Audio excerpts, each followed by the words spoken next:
Good evening. I'd like to welcome all of you to the work session of Tuesday, January 9th.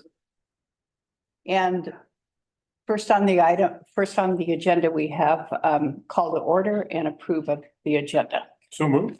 Second? All in favor? Yeah. Yes. Okay, thank you. Tonight, for the first set of public comment, what we would like to do is if you have anything that isn't related to the projects, we'd like you to give your public comment initially. And then the council is going to answer the questions that were posed at the November 28th meeting. And then after that, we will open it up for public comment on the projects. Everybody clear on that? Okay, so is there anyone that would like to make public comment on something other than the projects? If you're in the audience, would you raise your hand? Anybody? Deanna? I want to clear the agenda says that there's public comment and then there's discussion, but the agenda doesn't call for public comment after. And that's why I just verbally said that we would be adding a second public comment. The agenda was approved before you added that, correct? Okay, thank you. Okay, we'll rewind here. Would anybody like to approve the agenda? As amended? Yes, I would. Thank you. Second? Okay, all in favor? Yeah. Yes. Okay, thank you. Now, are there any questions or comments from the audience? Okay, is there anyone on Zoom that would like? Oh, I'm sorry. Come on up. I'm just curious Come on up. as to why we're doing it in the order. An explanation would be. Okay, I'll be glad to give an explanation. The reason that I think the purpose of the meeting tonight is for us to answer the concerns that people had at the November 28th meeting. And so that's why I'm delaying the public comment on the projects till after we've had a chance to go through and answer the top questions from the November 28th meeting. Okay. So is there anybody? I would like to be able to make my public comment now because I am unfortunately unable to stay for the whole meeting that, or I can call and Zoom in later. Okay, come on up.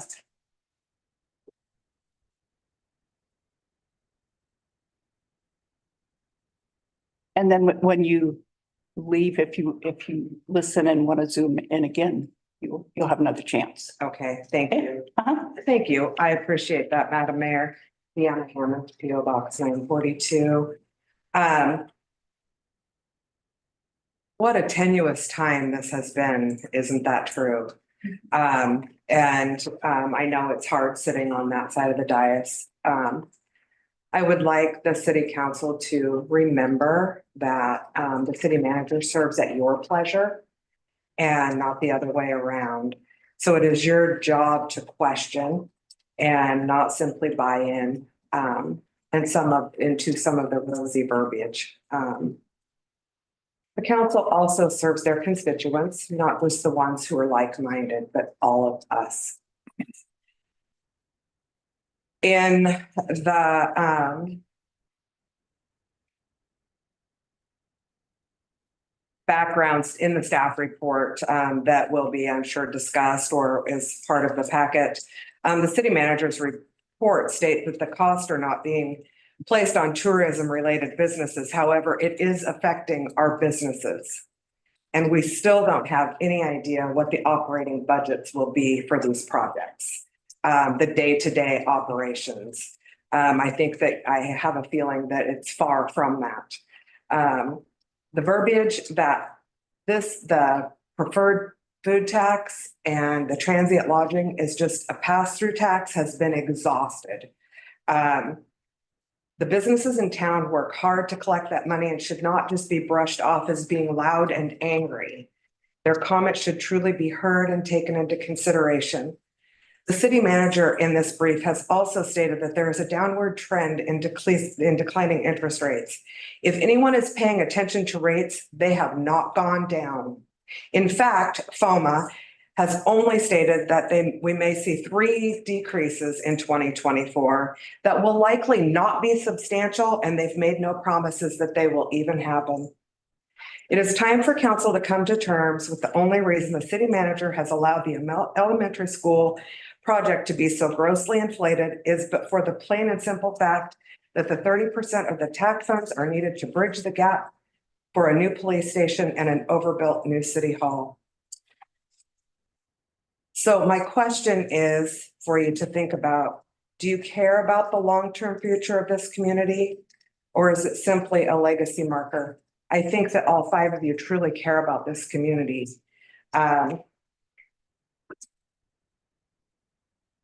If you've been listening, we do care. And for that, we've been disregarded as loud and angry. I really hope that you will take, especially that there are things in this brief, and I could have gone into it further. That is simply, it's being written from a person who wants to see this happen. And I know a lot of hard work has gone into this, but it's not all for the best interest of our community. Thank you for your time. Thank you. And I said, you're kidding. Is there anyone else in the audience who would like to make public comments about other items? Okay, is there anyone on Zoom? If you'd raise your hand. If you would like to speak at this time.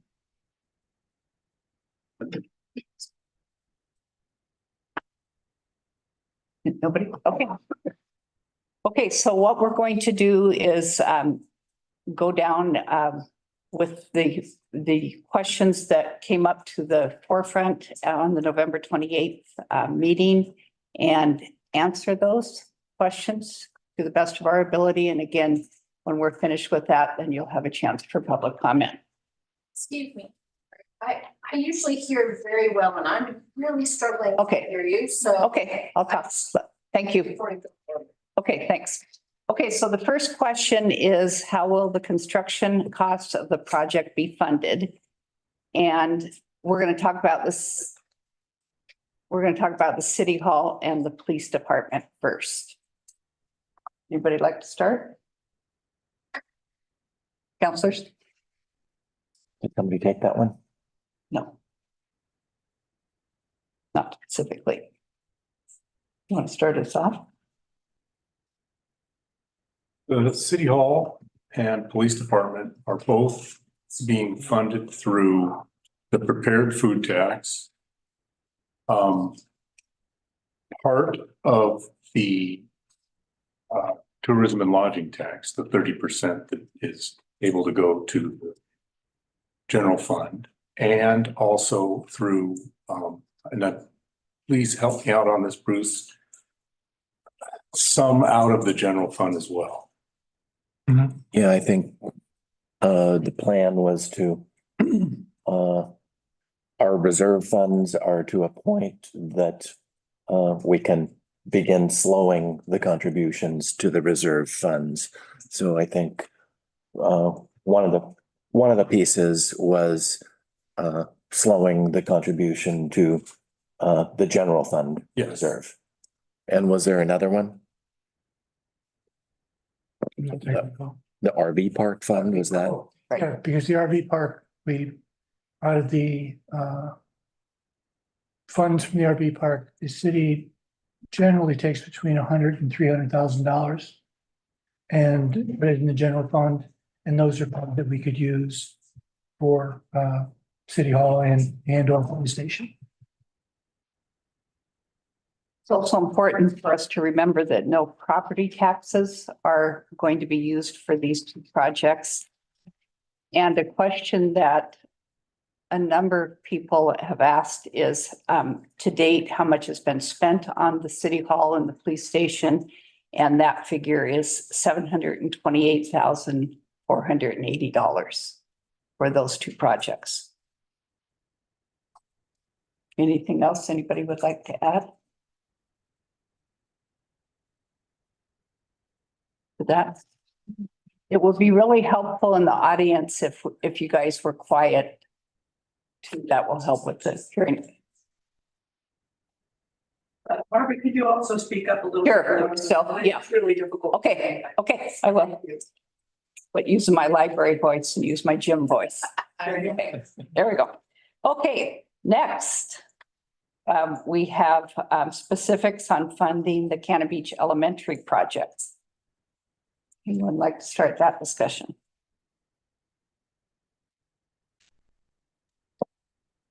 Well, okay, first of all, I'd like to point out that our tourism and lodging tax falls pretty much close to the middle of the rate for all the other municipalities along the coast. Before we raised it, we were close to the bottom, and now we're about in the middle of what other municipalities along the Oregon coast are charging. And a lot less than other states, but we're just talking about Oregon here. And so the school we have a 9.5 TLT tax. And of that, 70% of 1% goes to the chamber. 70% of 1% goes to TAC, and correct me if I'm wrong in any of this. And TAC is the tourism and art. Tourism and arts. And then that leaves 7.5%, of which 70% can go to tourism related activities and infrastructure. And that is the money. And the other 30% goes into the general fund. So the money for funding the school comes out of that 70% of the 7.5%. Yeah, I'll dial that one back a little bit because the Oregon revised statute that required the 70-30 split. Any lodging tax in place before that law went into place Isn't subject to that. is not subject to Right, that. right. So what's funding the school is, first of all, the county, when they Right. passed their lodging tax, they returned that 70%, they're returning that 70% portion to the cities That goes. where it was collected. That's going to the school. The remaining portion that's going to the school was from the lodging tax that we passed to fund the police department and city hall, with that 70% going to the school. So between that county portion and that increase, that makes up the complete budget. Funding. That including, there was a comment about operations. That budget left $500,000 for operations. And that's an ongoing conversation that we're, as far as operations, those, we haven't figured all of that out yet or made any decisions about that. There's already $500,000 set there through the funding that we've set. So I wanted to be clear about that. Yeah, and all the budgets that we've seen, we've been given numbers, and all those numbers, when we look at them, add up to be able to fund these projects. And so far, and we've questioned, I mean, there's sort of been a kind of undercurrent amongst some people who had comments that the city council was just sitting here doing Maharaja Bruce's bidding, and that is not true at all. I think we've questioned Bruce extensively about things. We've asked him about things. All of us are capable of reading through numbers and budgets, and if something doesn't add up or doesn't seem to make sense, we have questioned it. So when it comes to the budgets for these things, I think that, this is a different subject than whether or not you like the project or not. When it comes to the budgets, the way it's presented to us seems feasible to us. And that's why financially, we haven't, there hasn't been a huge hue and cry or telling Bruce we think, his numbers are wrong, because we've looked at them. And I think all of us have.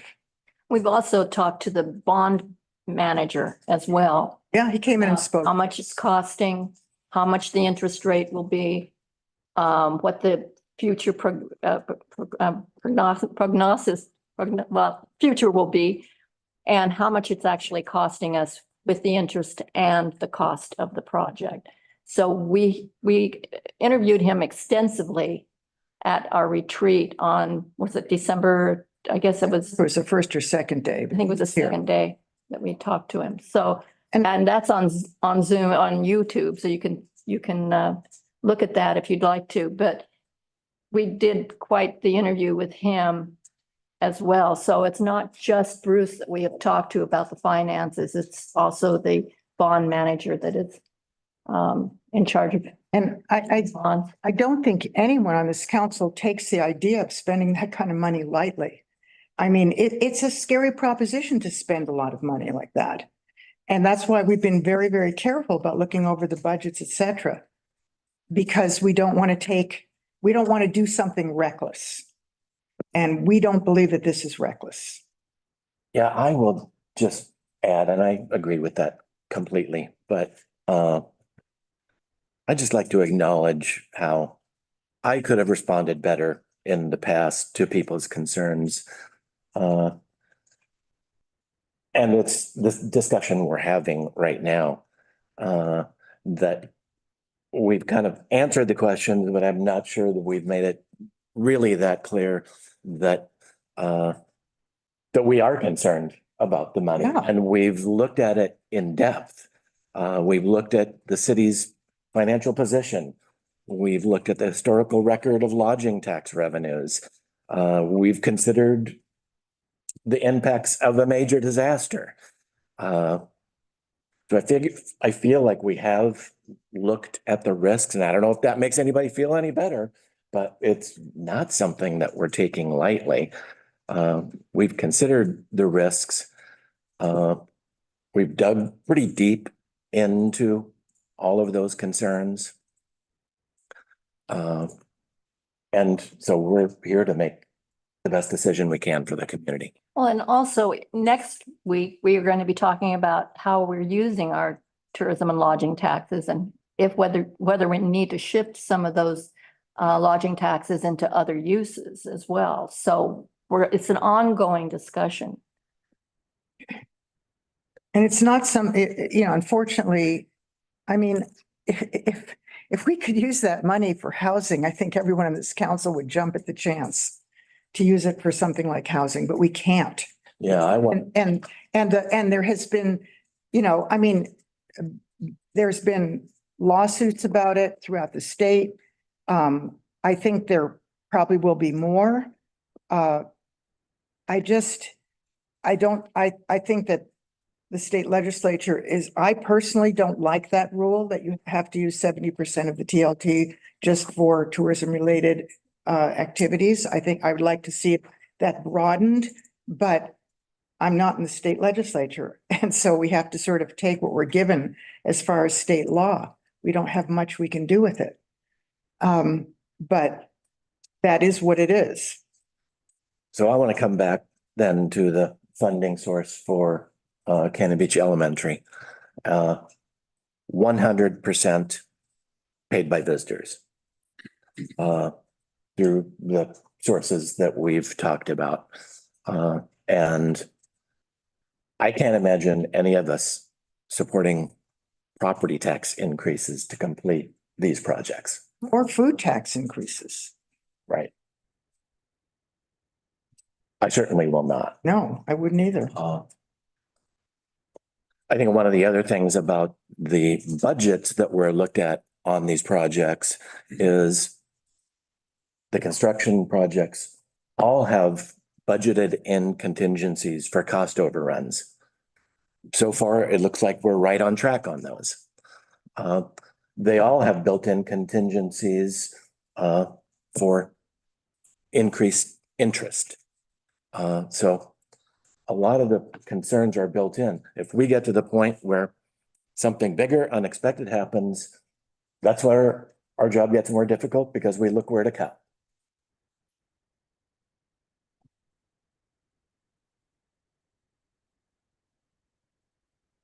Anything else on that topic?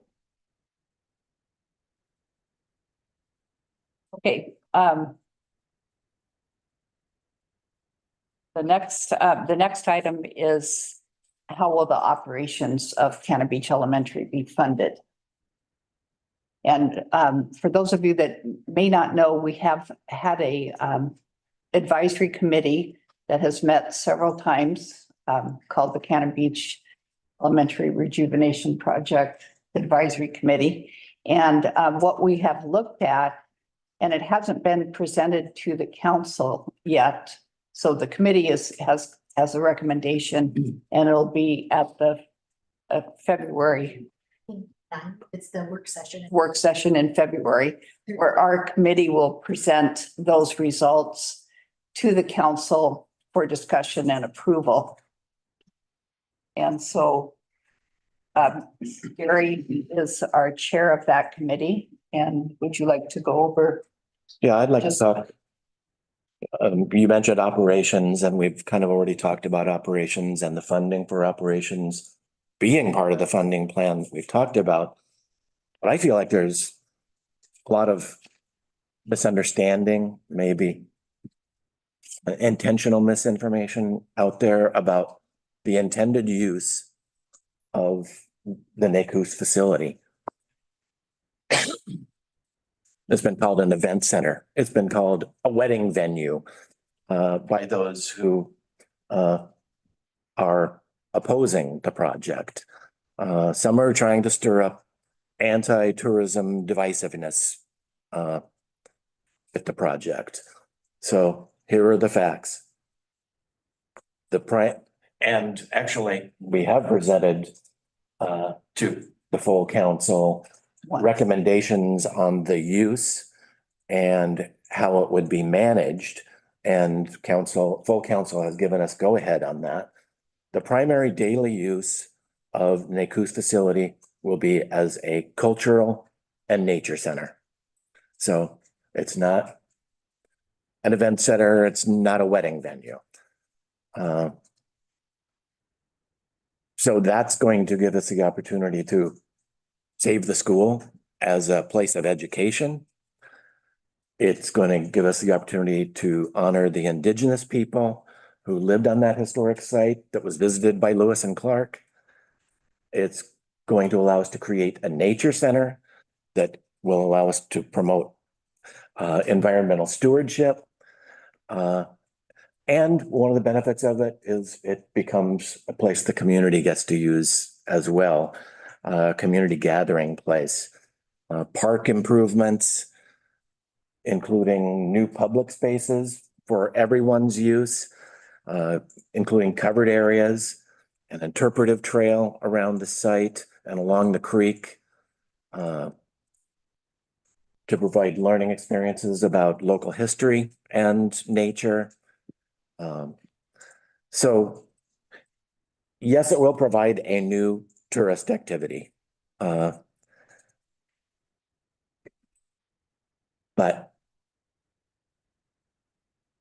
as a cultural and nature center. So I don't think, as some people have tried to mention, it's not going to draw huge new crowd to Cannon Beach for our cultural and nature center.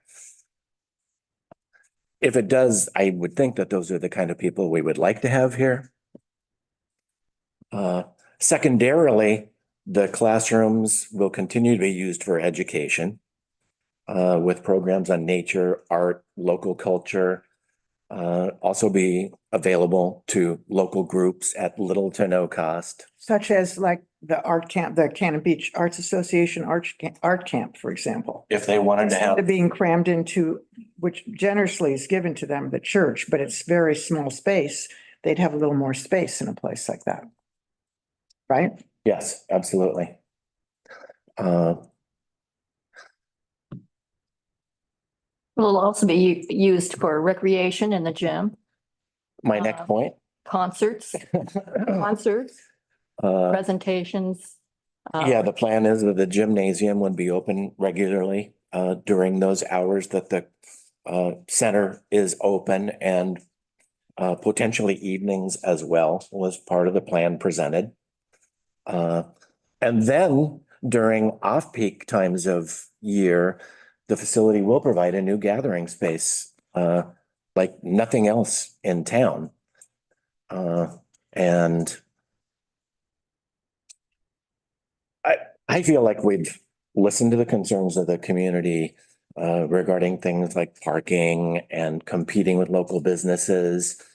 And the next set of recommendations we make to council are about those policies. And I don't know if any of you read what our former mayor wrote about some of those things and our policies. But it was a good one to clear up some misunderstandings about not having big events during peak times of day or peak season, and policies to keep us from competing with other businesses. So those are the things that we've actually discussed as a committee, some of them approved by the full council, but that's the use of the facility. Did that cover it? Well, the first part of the question involved the management of it.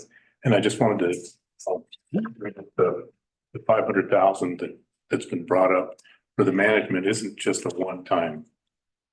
No, that's 500,000 annually. Yeah, exactly, which I think would go quite a ways towards Yes. providing for the management of the facility. And I didn't mention the way the facility, we've recommended the facility be managed, but it's a nonprofit board that we are passing all of these policies and use onto, and a nonprofit board will operate the facility.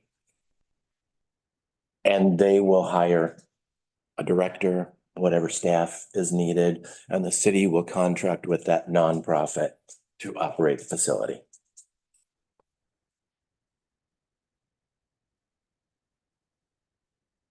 Another item that has come up is the future of the food pantry.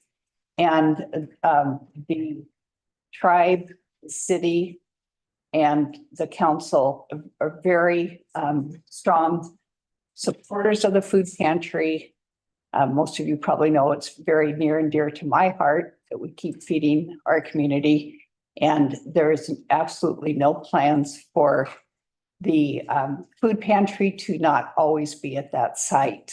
And it will get a nice facelift also. It looks good with the rest of the facilities. So you don't need to worry about the food pantry. It will still be there. I will just add to that, the funding can't be mixed. Right. Because visitors are paying for Cannon Beach Elementary 100%. We can't fund a community service like that, but we're certainly going to figure out as a city how to fund it, and the plan is to accommodate it there.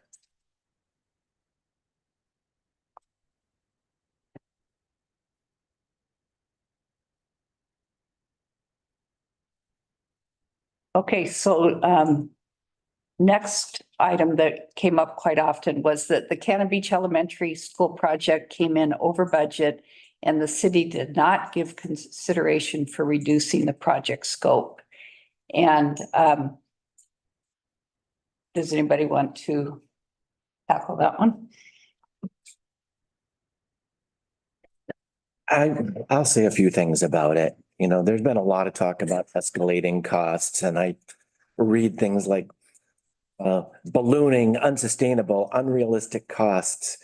And I will acknowledge that escalating costs are a concern to us, but that's not really the case here.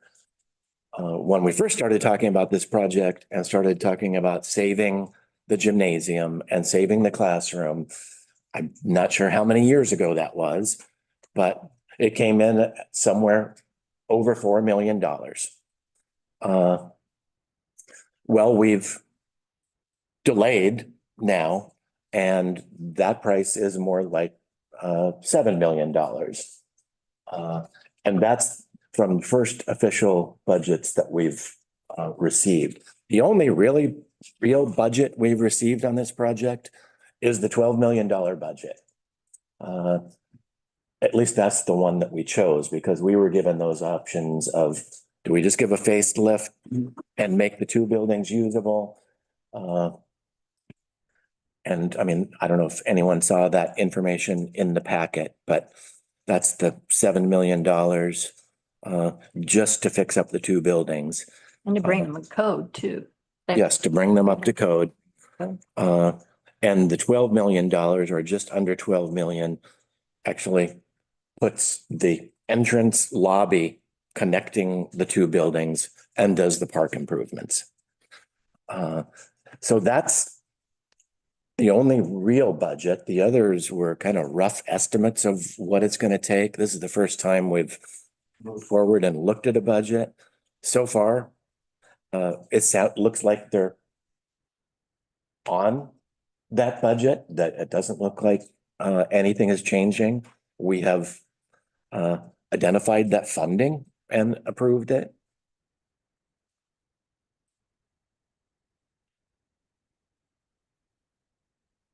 And I don't, were we talking about the scope then? I mean, so really the scope is, do we just want to fix the two buildings and call that good? And spend $8 million and have two side-by-side buildings?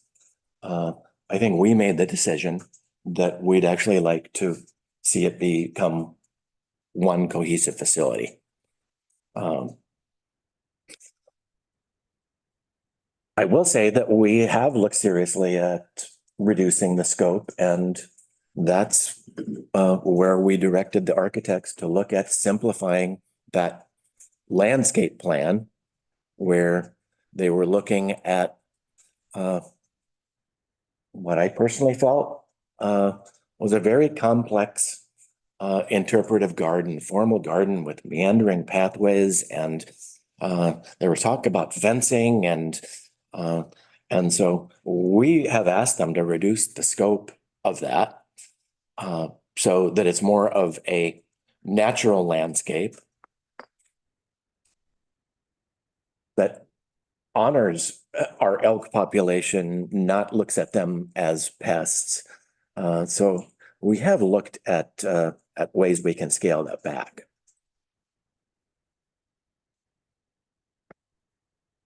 Anything else? Not on that topic, no. Do you have something to say on? On another topic. Sure. Okay, well, this is a completely different topic, but I read every, Related to the projects. yes, I've read every letter that's come in from the citizens of Cannon Beach about the projects. And I've noted that there is a lot of letters that say the citizens don't want it. Well, it is true that some don't want it, but we've gotten lots of letters from people who think it's great and who support it. And, I didn't sit down and do a count of the letters, and I don't think that would make any difference anyway, because some people don't speak out whether they're against it or for it. But we've gotten so many letters from people who think it's terrific, or had people speak who think it's terrific. So there's both. We're not going to be able to satisfy or make everybody happy, because some people just don't like this project the way it's laid out, and other people really do. And so I don't know how you solve that. I mean, it's just, I would say that from what I've read, it seems that there are more people leaning towards it than there are against it, from all the letters I've read. But, so if you say the citizens don't want it, well, some citizens don't want it. So I don't know, I don't know how you resolve that, because you're never going to be able to make everybody happy. I did count the letters. Would you? Well, in the November 28th packet, there were 20 letters. Mhm. 12 of them said, I support this project fully, do it. Don't let it be derailed. 4 letters said, don't do it. And the remaining letters were some level of scale it back, delay, let's talk about it more. So those are the numbers on that. And people have had a lot of fun with the loud and angry comment. You know, I think the original point is that we actually listen to everybody.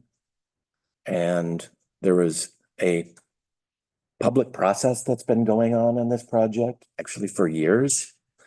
And we are where we're at now because people said they wanted us to save the school buildings. I didn't have any big attachment to the school buildings, but a lot of people did, and it surprised me. And so that's the direction that we got that has led us to this point. So, yeah, to say that the community does not support this, I think is a stretch. That's living in your own bubble. You know, I think I've said this, I've said this ad nauseum, but I actually was not only not in support of saving the school building, I couldn't understand why anybody would want to until I listened to people and the community, and they were very, very passionate about it. And so I became, I changed my mind because people really seemed to want it and they had a strong feeling about it. And that brought me over to thinking it was a good idea from listening to people. So it's not, listening to the citizens in the community. That's what changed my mind in favor of it. So that's, it's ironic that we're sitting here now and all of a sudden it's, it seems like there's a lot of people who don't want it, but there's even more people who do. So I think we have to listen to the citizens. I don't see any way around it. Sure.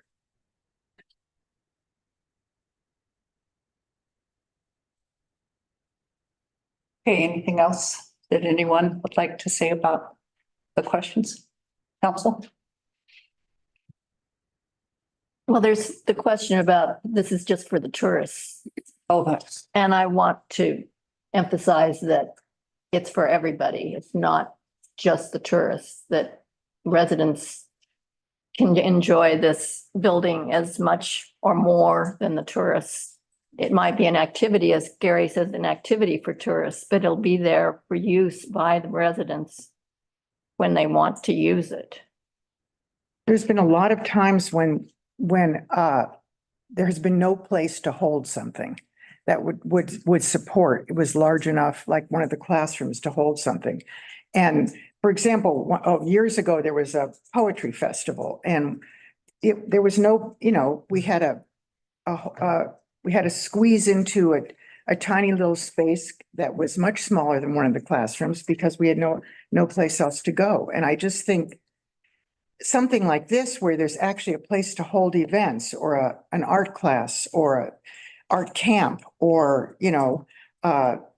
presentations or a theater camp. I mean, this is a place where you could actually have activities for the community. I just think, it could be amazing. Yeah, I spent a lot of the past decade on the board of the Oregon Coast Visitors Association, who uses a significant portion of their budget derived from state lodging taxes to fund community development projects. And they're devoted to promoting sustainable tourism. And I feel like that's what we're doing here. So the Case facility will serve as a tourist activity, but it's also going to be dedicated to countering some of the negative impacts of tourism and promoting that stewardship of our environment. And so it certainly, no question, it qualifies as a tourist facility under the law as written, but it's got so many great benefits for this community that it's really an opportunity that I can't see us missing.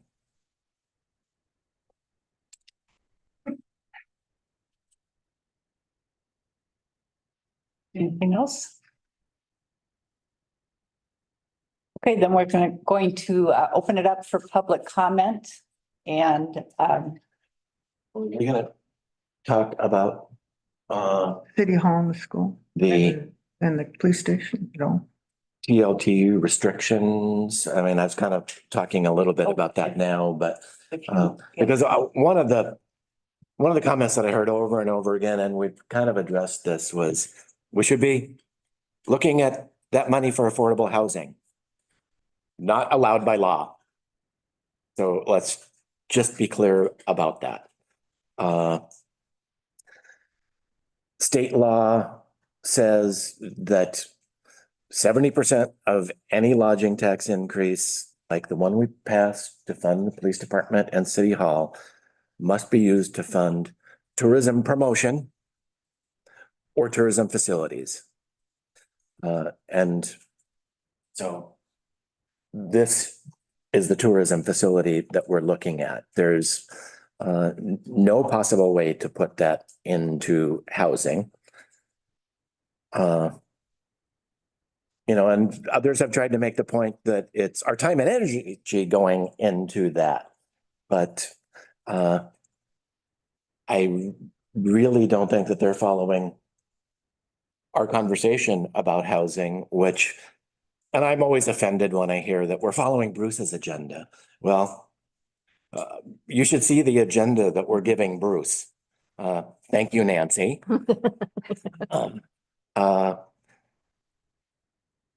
We're telling Bruce, we're going to take on things like housing.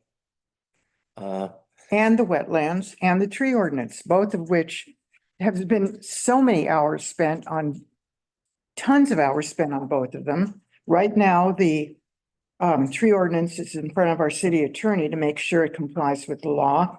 And our wetlands ordinance is in front of the state, making sure, because it requires state approval.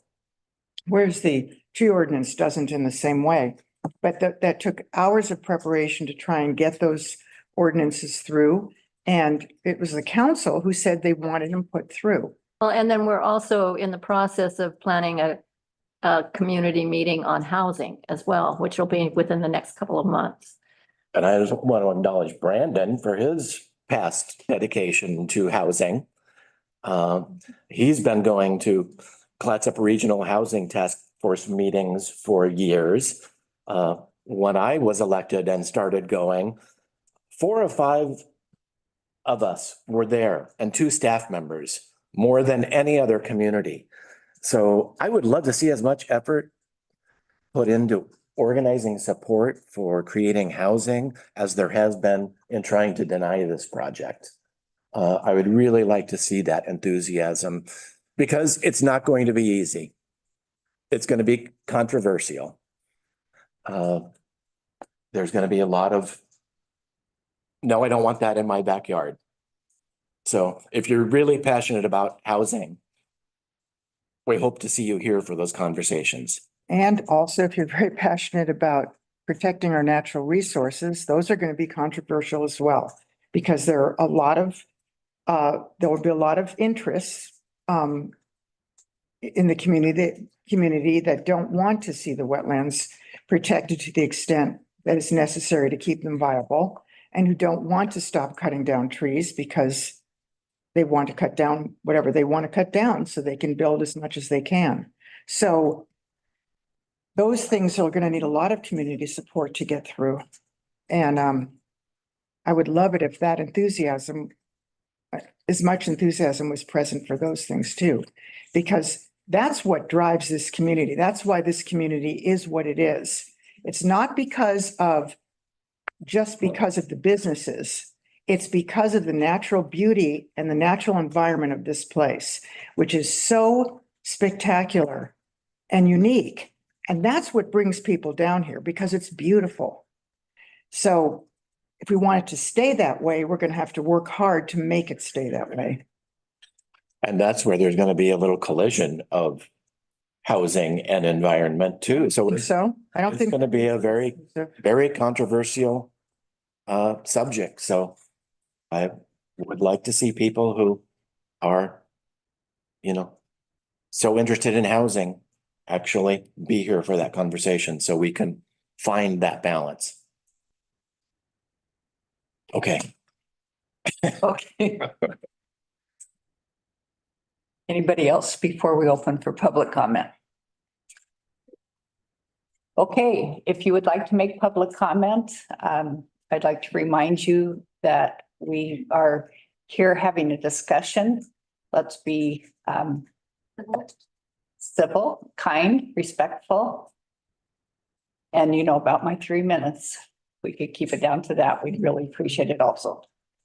Okay, raise your hand if you'd like to talk, or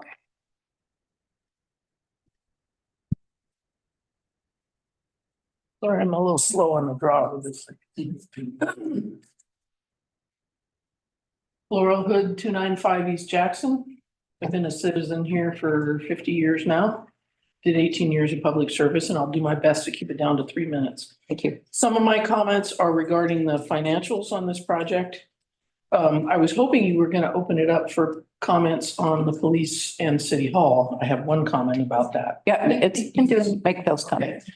So first of all, I read through the packet and it says, one of the things that caught my eye is that the bond proceeds, the inflows from that are trending down. So in 2022, it was $4,701,355. In 2023, it went down 8%. In 24, 10%. So it's down to 3,922,250. That concerns me. I have another concern about on the CBE project, the capital outlay. One of the line items was $277,000 and $862 in reimbursed costs. What are those reimbursed costs? That seems like a lot of money that's not defined. How will the CBE operations be funded? In the packet, it says, we understand from other similar projects and organizations that many of their operational costs are covered by grants. That's hypothetical. That needs to be pinned down. You can't go into a project of this size that's going to need this kind of management without pinning more of that down. The increase in the TLT generates 310,000 in unrestricted funds that partially fund the city hall and police station debt service. That was the comment I was going to make at that point. First of all, they're unrestricted funds partially fund the city hall and police station debt service. How much, what percentage is that? I think that the TLT could be contributing more to the fire department and city hall. The fact that the TLT funds are highly regulated and absolutely not available to fund issues like housing. But they can be used to fund operation of tourism related facilities. How can you operate tourism related facilities without adequate housing? I think there's a way to be able to use some of that funding to put towards housing. In the original packet for this meeting, I did not see any correspondence. I saw the letters that came in after the packet was delivered. I have not seen a lot of positive correspondence on the record. If this decision is based on the record, you need to make sure that the record is accurate. In one of prior comments, somebody mentioned that this project will intentionally compete with other existing businesses and venues. This community, a lot of people in this community are struggling right now, either with their housing or with their businesses and with the additional burden of the food tax. And so adding another venue that will take away from those is a challenge. Parking issues and tsunami have already been discussed and documented. The other thing I want to say is that Cannon Beach and Cannon Beach's inherent natural beauty is augmented by its support of the arts and by a unique and resilient community. And I hope that you can find a way to simplify this project, make it less expensive, make it more community forward, because as the community is supported, the tourism will be supported as well. And I thank you guys for listening. Thank you. Thanks, Laura. Can we answer these questions as they come along? Yep. So I'd like you to talk about, Bruce wanted to say something. Bruce needs to talk. Yeah, I can Yes, I'm saying. cover some of those. You can talk those first ones, the financials and, but I had a couple of things that I wanted to mention too. Sure. Well, the difference on the 4,267,000 is the 1,164,000 that was spent. Because we started out with, we already have done a bond to start the Cannon Beach Elementary project. That was approximately 4.2 million, 4.3 million. And since that time, we've spent 1.164 million. That gets you down to the 374. So it's not actually a loss in interest or anything else. It's actual expenditures towards the project. The reimbursable expenses is that prior to the bond issue, the city had spent money on the project. We bought the buildings. That was $400,000. So some of those we were able to get reimbursed. It's called a reimbursement resolution. And it was something the council passed that said, we are spending money now upfront towards this project. If it was money that we had gotten through a bond, we would go ahead and use the bond money. But based on the law, we are allowed to go ahead and say, we want to go back after that and take it out of the bond and put it back into the general fund. So those are some of the reimbursables. And you'll see the similar thing on, I think on the City Hall project too. As a matter of fact, I think virtually all the money on the City Hall project is reimbursable. We'll be paying back. Yeah, we'll be paying back the general fund for what has been spent. Okay, That needs to be spelled out more clearly. Thank you. okay, sure. And Laurel, I just want to thank you for your contributions to this community, which are many, including former mayor. You made a comment about the operations of Cannon Beach Elementary.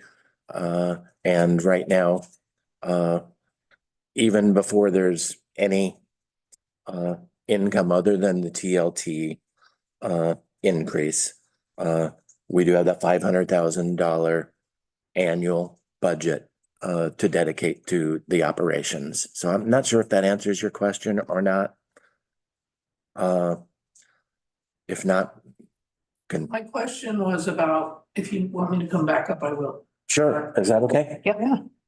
Let's hope so. My question was about the fact that the transient lodging tax is supposed to be limited to either tourism promotion or operation of tourism facilities. And my question was, how can you operate tourism facilities without housing? And I think this council can probably start finding a way to adjust that.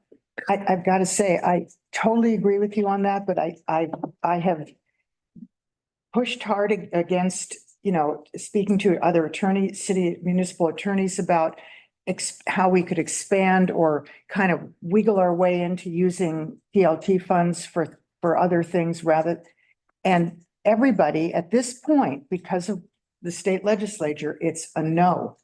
And let's go visit the legislature. I will, can I? League of Churches is tried. But I love it if we could do that. And I even thought, why, since the lifeguard program is actually, no, it's really for tourists. I mean, that's who goes running into the ocean in a high tide, not the people who live here.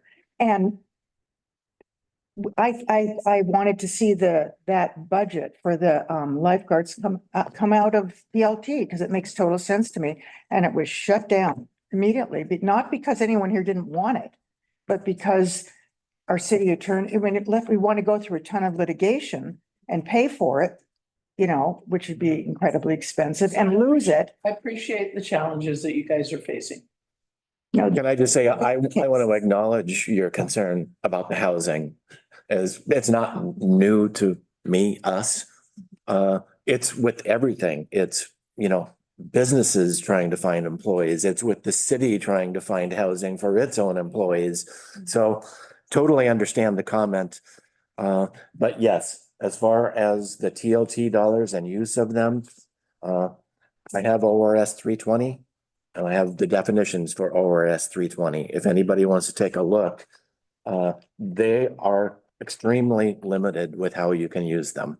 So not for housing, not for emergency services.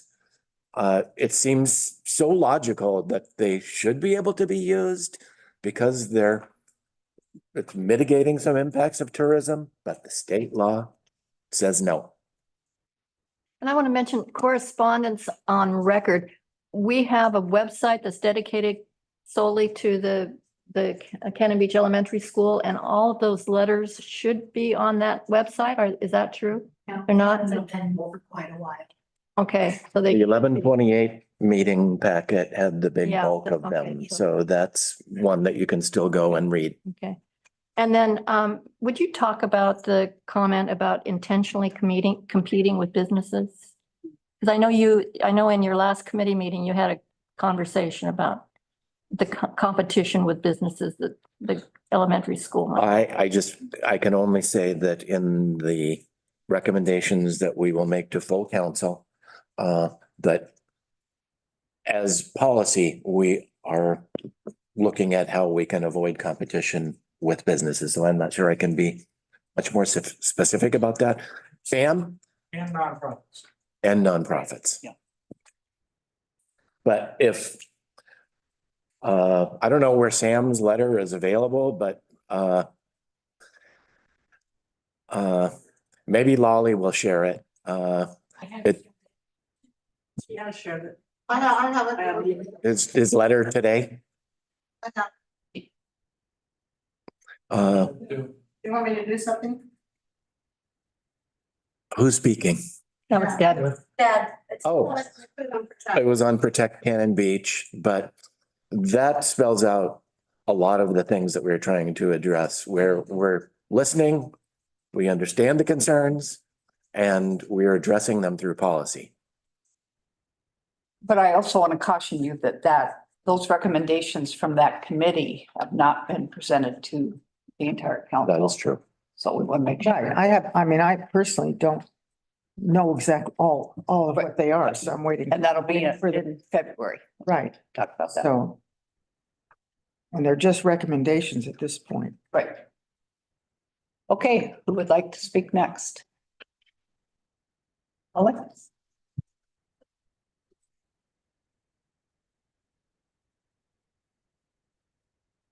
I'm surprised I didn't get that. I'm on my top of my email all the time. I don't know. I think Sam sent it to you. What's that? Sam sent it to us also. Okay, Okay, I sent 3 out. Thank you. 3 yesterday, so maybe it was overloaded. Lolly of PO Box 614, Champlain, by the way. Okay, first of all, I want to thank you for continuing public comment. At the meeting on January 2nd, there was a small bit of discussion about following other municipalities and not having public comment. So I want to add that all citizens would feel they would be really without any disconnect from the council if you ever decided to follow that. So thank you for continuing with public comment. In tonight's packet and agenda as seen online, there seems to be a great deal of missing from answering the many comments on the November 28th meeting. I hope the packets seen on the site is not how the council will speak tonight. I didn't know that the public comment was going to be post your comments. So this is a little backwards. Not shown in the packet are any mention of the following: why the council overturned the DRB decision when their decision followed the city's comprehensive plan. Why the council shows no intent of limiting the cost, size, or scale of the project after months of comments and a variety of presentations for the consideration and the survey results from the Gazette. Why the council shows no intent or attempt to have a true discourse with the community, but instead always sending information about the budget and moving money around and invents new ways to tax and never attempt to show the in-depth consideration of creating a budget for each project and asking CETA to meet it. In other words, if I don't know if any of you have ever built a house, but the first thing you do is you sit down and you figure out what you want, and then you go to the builder and you say, this is what I like, but I only have this much to spend. And that's where you tramp. This was, and I've heard it said a couple of times in various meetings through the months, that you turned it over to CETA and said, tell us what you can do.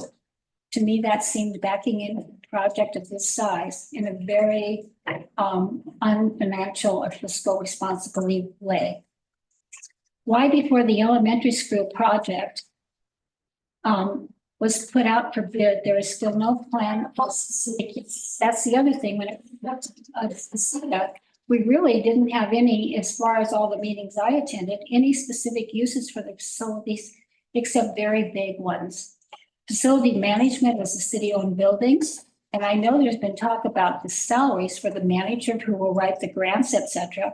I mean, it's going to be fairly hefty just for salaries alone and benefits. Leaving the project one and truly serves our community members and specific needs.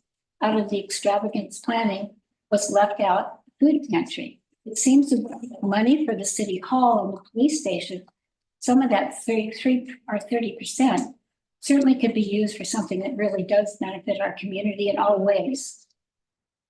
All the above and many other points, because of time limit, I have not spoken of. Seems that they will continue to be ignored unless the packet was partial, and we will not have a long list of the last meeting challenges of explaining the whys you have heard so often in the community. Again, we have 10 million left to do what is on the budget for the school. I'm just wondering how you're going to be able to do that without cutting costs, because if I take Bruce's figures of the 1.643 something, it reduces what we have left to spend for this project at $10 million. And with all the things that are planned, unless you're really cutting back on the landscaping, I don't see how you're going to do it for that. And so will there be an increase, or will you really try to cut? So those are my comments and my questions. I want to say, we might not always be respectful of what you do, but we do appreciate it. But I think we're always polite, and I know everybody in this whole community is kind. So thank you. Thank you, Lana.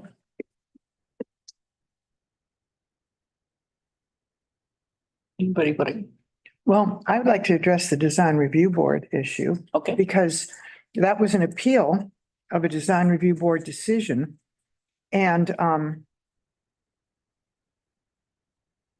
I think that the council in part disagreed with the design review board's conclusion in part, and in part agreed with it as far as the landscaping was concerned. So I think it was split, but just because I think that I know I, for one, am very familiar with the comp plan, and I took that into consideration when I decided that we should, that the, appeal should be granted, or we should uphold the appeal. And it was an appeal on the record. And because of that, that's why the design review board wasn't given an opportunity to present evidence, because you don't do that in an appeal on the record. We've had lots of appeals on the record in front of the council, and that's the standard procedure for all of them.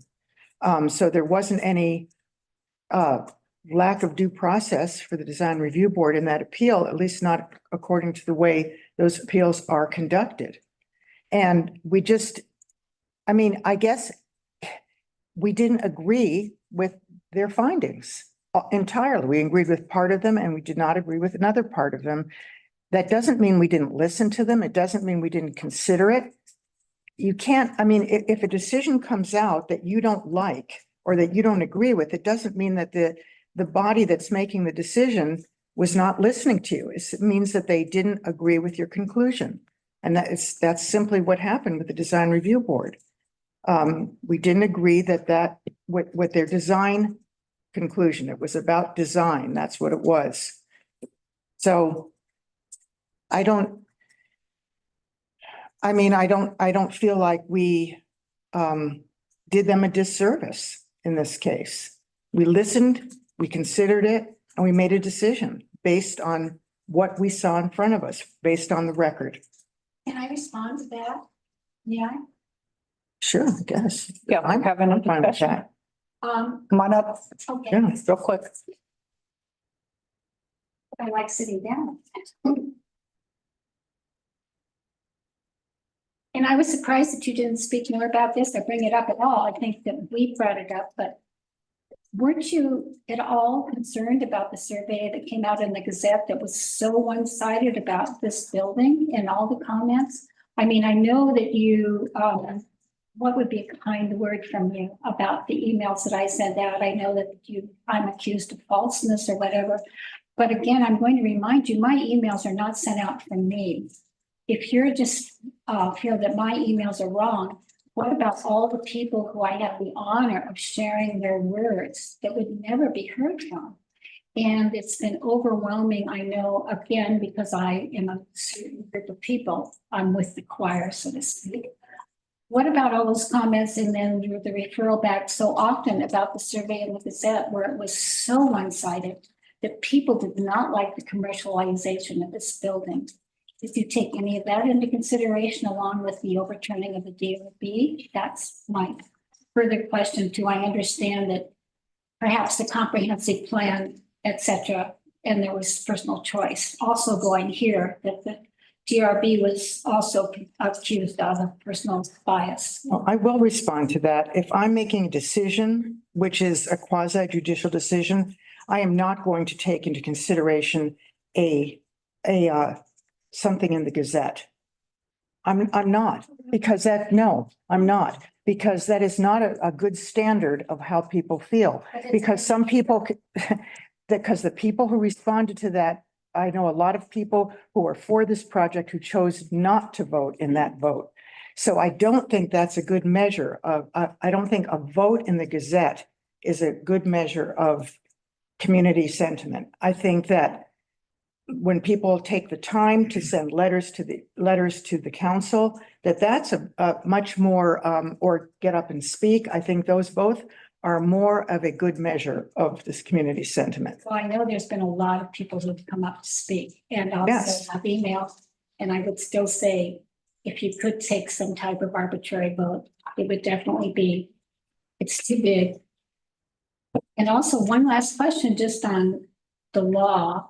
And so please inform me. We're taking 70% for tourists on the TLC, right?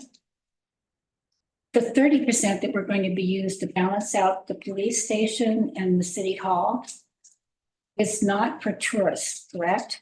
But 30% goes to general fund, correct, Bruce? Yes, for general purposes. okay, that 30%, when you've spoken about how so many of us said, why not housing? Why is that 30% in some way not configured to use for housing rather than a 10,700 square foot city hall?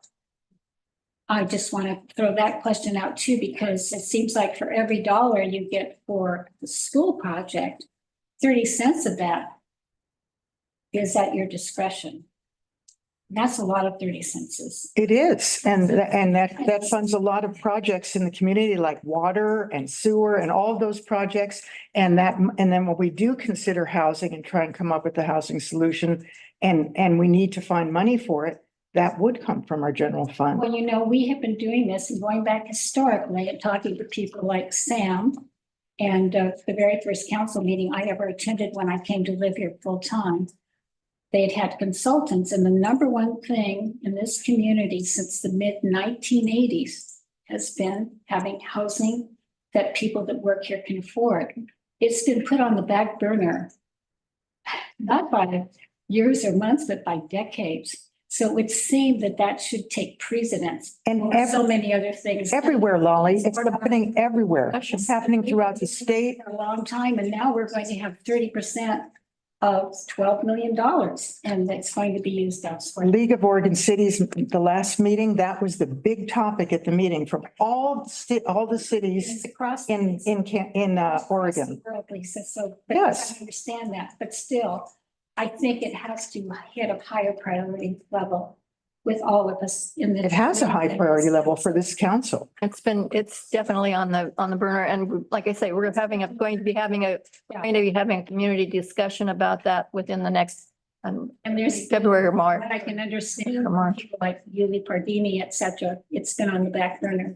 It's never made it to front burner, and I'm hoping that this council will make sure it goes. And it's a very difficult problem to solve. And we've been, Really difficult. we've had people come in. We're going to have some people come in and speak to us, experts. And I hope you'll come to those meetings and listen because they'll have solutions. Yeah, so I'll be happy to. be- Okay, I would like to Well- mention that, when we're trying to make a decision, a design review board decision, no matter what the issue is regarding design review board, we cannot consider the community opinion. We have to follow the law we have certain requirements that we have to follow when we make those decisions. And fortunately or unfortunately, we cannot consider public opinion as part of that decision. Then did you also consider the establishment of our comprehensive plan when you made the decision? I mean, that's been part of what is part of the city. Yeah, we did. And we have to. That's part of our, So I guess the way I could come to terms with this is the DRB read the comprehensive plan in a version way that from what you did is the only thing. I think Concept. one of the issues we have is we're dealing with a pre-existing building. So maybe the DRB that was in charge when we built elementary school, if they wouldn't have built it over height, we wouldn't be dealing with the issue that we're dealing with now, which is dealing with a building that's maybe larger than, but it's a pre-existing building and we can't apply the same criteria to a pre-existing building. So that's one of the problems we dealt with in looking at that. Make just one last statement. When you're going to the next meeting for the landscaping, I have to ask the question, when we have the incredible landscapers within this community, why it's being sourced out to a landscape architect outside our area that we would not use and spend the money within our community, just something for you to consider when you are discussing the landscape project. Thanks. And thank, Polly, thank you for what you do. yes. There's so much that we actually agree on. Oh my, Uh, let me sit down. I just, yeah. Thank you, Gary. okay, any other comments on I'd that? like to clear up something about the city's role in housing. There are two Mm. projects that have been completed and Yes, full yes. and will continue to be so. There was another project that promised affordable housing and then was converted into condominiums and taken away. So it's not like this has been put on the back burner and nothing has been done. I really take exception with that comment. I wanted to make that point as well. So I don't recall how long you've been here, Lolly. This is my 27th year. And during that time, we've seen these projects happening and it's not enough. It's never enough. We know we need more. But I also, over that entire time frame, we've talked about we need a police department that's not in the tsunami inundation zone, and we need a new city hall. So these are all conversations that have been going on for many years. And in every city, Pardon me? and in every city. Yep. Okay, Thank you. anything else? Next. Nita? Nita Duber, PO Box 694, private citizen. Thank you. I gotta get these words out, hopefully, before they just all leave me after all this time of listening. I come to the sea to breathe. I think that means something to all of us here in the audience, people that come to Cannon Beach. All three of my sons went to Cannon Beach Elementary from kindergarten to fifth grade. That school does have some meaning. When the city bought that property, I was excited. I thought, let's put some new life into the school. As that was a great introduction to town. I thought, kids in the playground. Over time, this project has morphed into something unrecognizable other than the footprint and the shape of the gym. And in that design restructuring, it has lost all of its sentimental value for me. And to see what it's become when you drive into Cannon Beach does not feel to me like people are coming to the sea to breathe. They're coming to see, and I know you don't want to call it an event center, but I'm going to call it a cultural event center. Because that's basically what it is. Watching the ad hoc committee, and all of the ideas, which are great.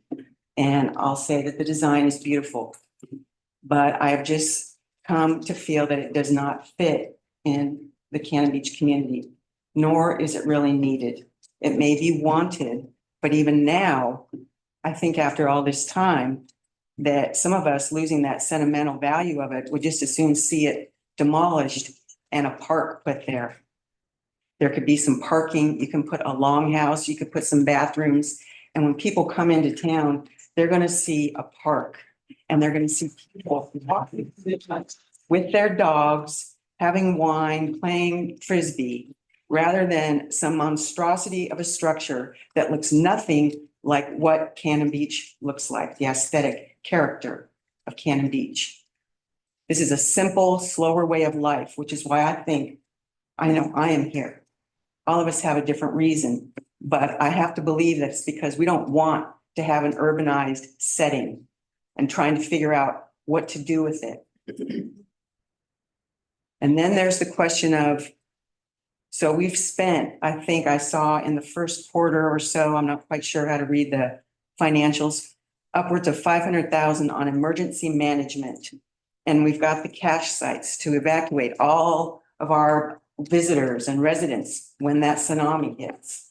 And yet we're going to spend $14 million on an event center in a tsunami zone. And then who's going to insure that? What insurance company is going to insure a structure of that cost? And at what price? And where does that money come from? I don't know. I know you guys have a lot on your plate, and sometimes I wonder if you even know what you're being served anymore. And I don't know how to help.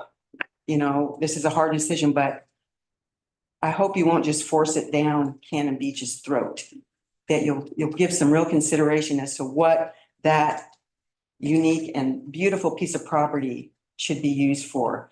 And as a park, it would serve the community, the residents, and the visitors without the costs, without all the worries of what event are we going to get? What classes are we going to have? We can't use it in the summer, which makes no sense at all.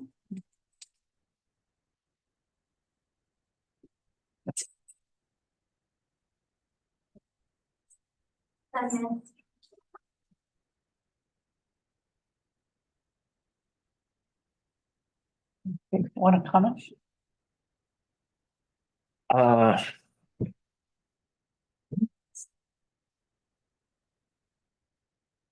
I don't know, was there any? It seemed like during the whole public process, it was all save the school. I don't recall a lot of let's demolish the school and make a park. Yeah, I didn't hear any of that. There wasn't until now, because it's changed so much, it's not save the school anymore. It's, So we're making a new total space there. we're years into this project, including design and funding and So many other options being looked at. We didn't know what it was gonna be. We thought it was gonna cost 14 million. And that's what due diligence does, so that's why we. Okay. I'm curious about the 14 million. Yeah, Too. I don't know where the 14 million came in. Is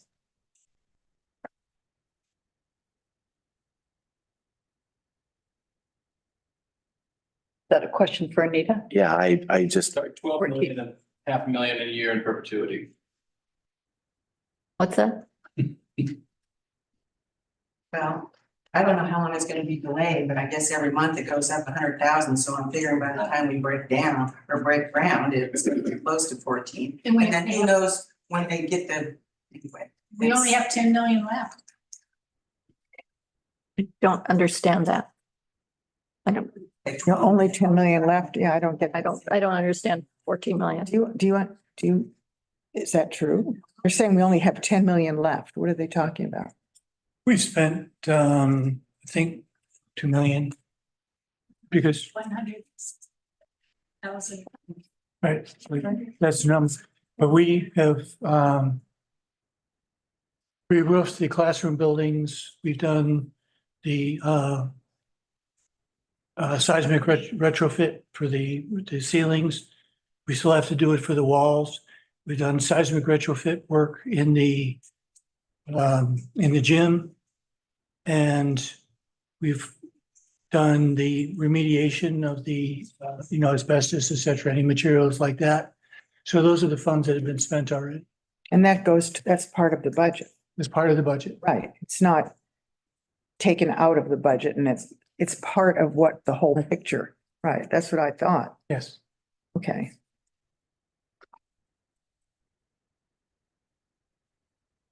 It's interesting. I never heard, I mean, when I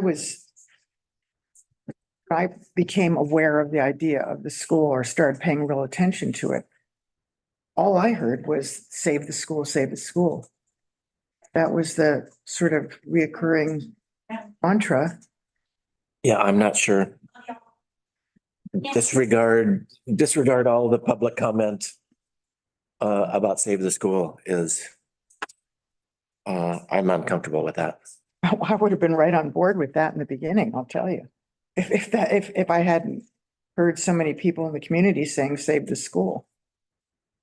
That was back in 2016. Oh, Let Bonnie speak, she's gotta go. Yeah, so I mean, I go pick up my husband. So Bonnie Mitchell Fisher, P.O. Box 1476, Cannon Beach.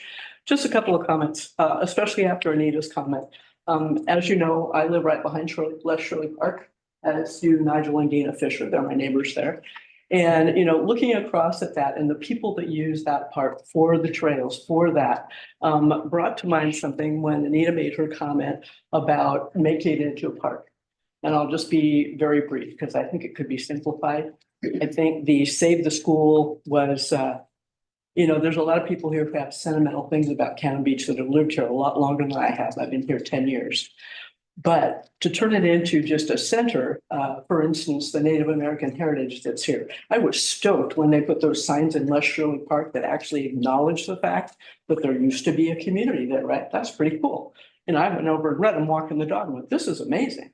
But I think that being said, the simplicity of it would be, and I don't know why, I brought to mind, if you've been to Washington Park, they have this great stone amphitheater that they put in, right? For events where you can be.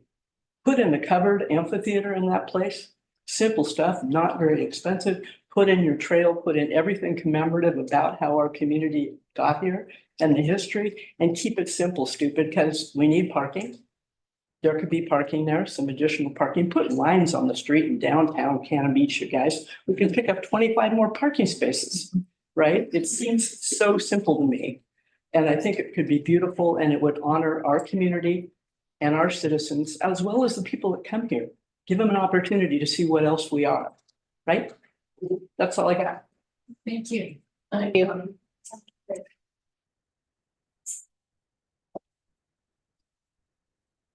Next, Sam?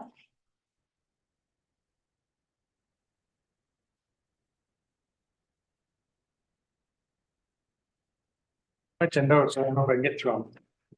Sam, 501. I just want to bring it back to the housing just briefly. Our housing problem is not something we solve by throwing money at it. It is a geological problem. We do not have space. That's the primary problem. So whenever we talk about housing, just consider we just don't have any place to put it. So our best effort is collaborating with the county because we need housing elsewhere. Along that same lines, there's been a lot of talk about the transient room tax. People need to understand that better. It is such a complicated problem. We've made it more and more complicated by constantly saying this 1% or that 1%. The transient room tax has the bulk of it goes into our general fund because the original 6%, was before that division. So there is a very weird mathematical problem to figure out. Just help clarify that when you talk about which 1% you're talking about. There was some comment about the letters. All I want to say is they're really hard to find. They need to be public so that everybody can read the same letters, at least it gets to read. I've only read the ones from the meeting of the 28th. If there's more than that, and I came up with different resolution, I thought they were mostly supporting the change or the lessening of the scope. There was a comment about budget. Somebody said something about budget is a different subject than the design of the building. No. The design of the building depends on how much you're going to spend on it. So they are absolutely integral.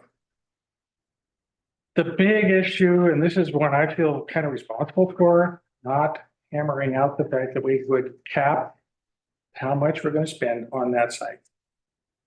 We never did.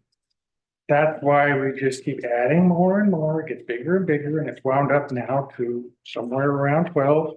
And I kind of understand where the idea that it's going up to 14 comes from, because every year it gets bigger. That's just a kind of one of those common sense things that sounds like it. But right now it's kind of sticking around 12. My main concern is the scope.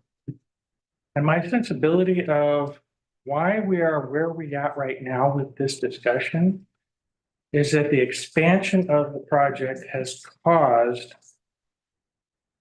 the resentment that the community is feeling. Granted, a portion of the community.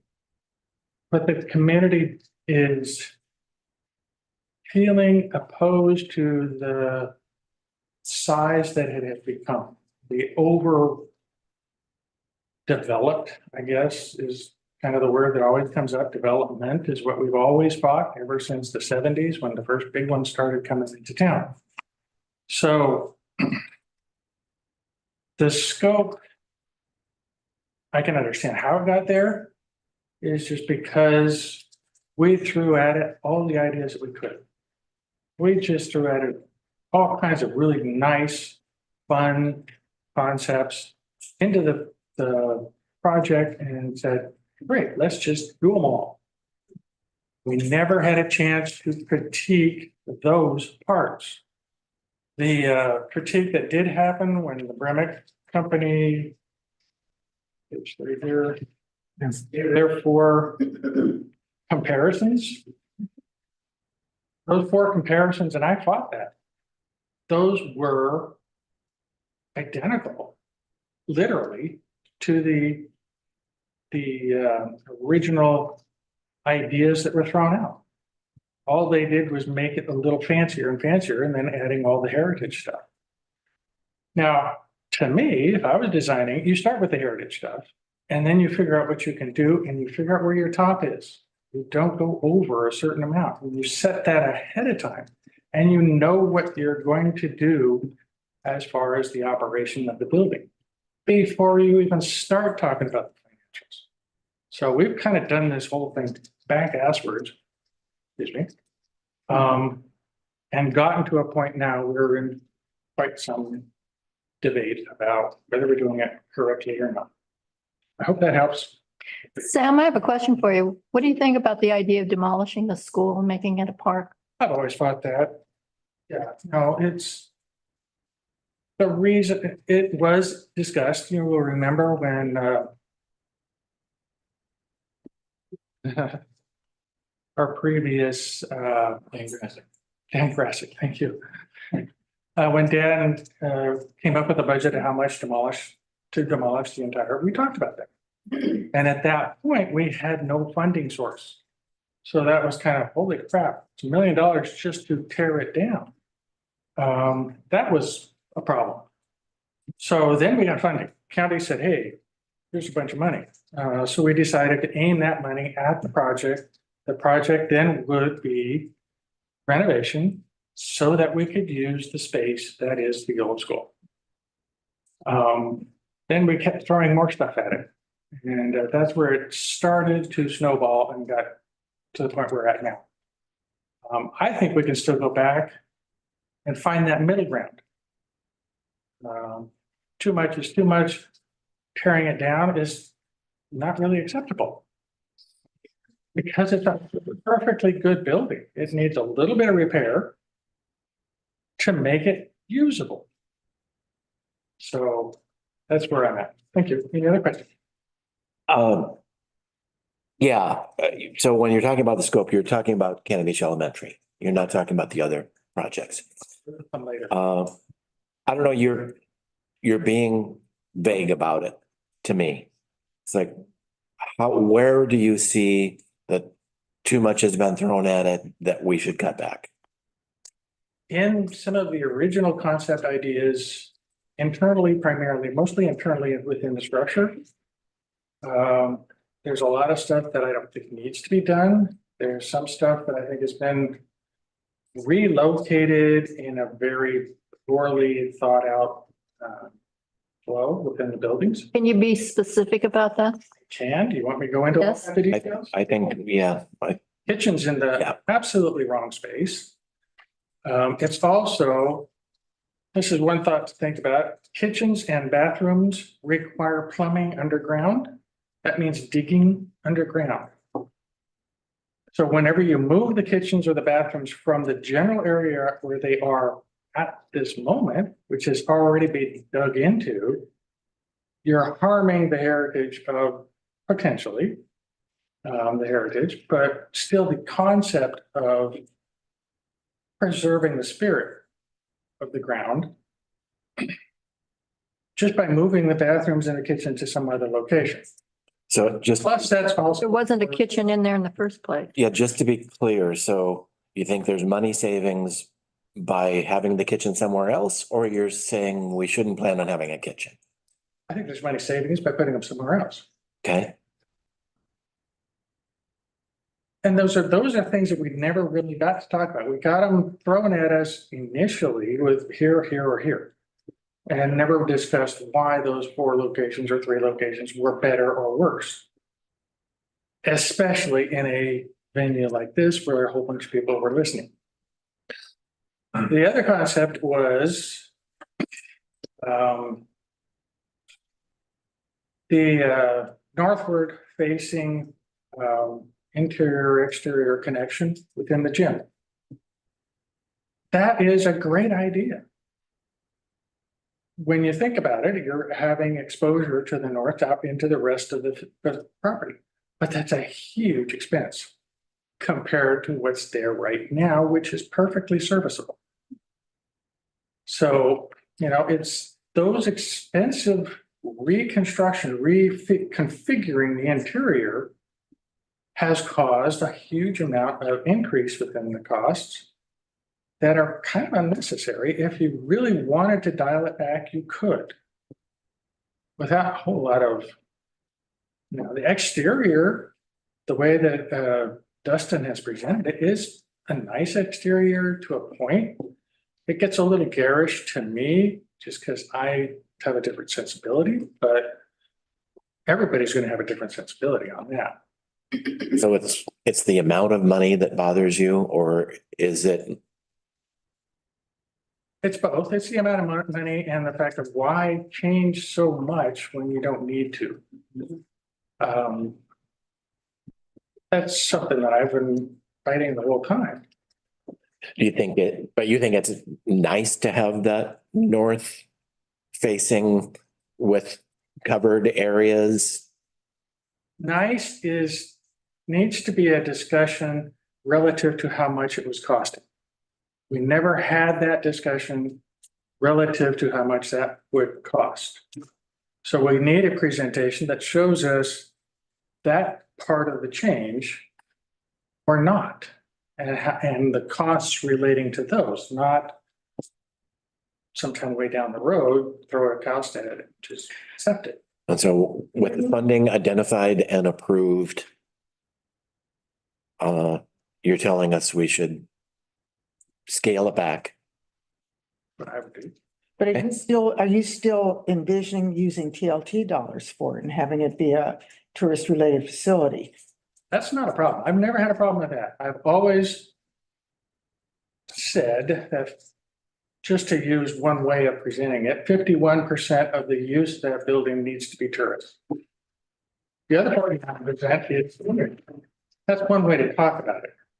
The other way is that almost every use of those empty spaces, the classrooms are empty spaces, the gym is an empty space, all of those uses can be shared for any type of presentation. That's what Bruce has written out here. It is compatible because it's empty space to use. It's how you use it that's most important. That just gets it back to the management and operations. And I think we've done a good job on that. We should have done that first before we got anywhere near planning this thing. I think fortunately, and part of your initial direction on this, the space has always been designed to be very flexible. And I think that's something that you pushed from the beginning on this. So it becomes a little less of an issue. I'm not arguing with you that the process was not perfect. Process has happened. Let's try and make it work now. That's the challenge. And I think if we really wanted to get this thing done, we could do it.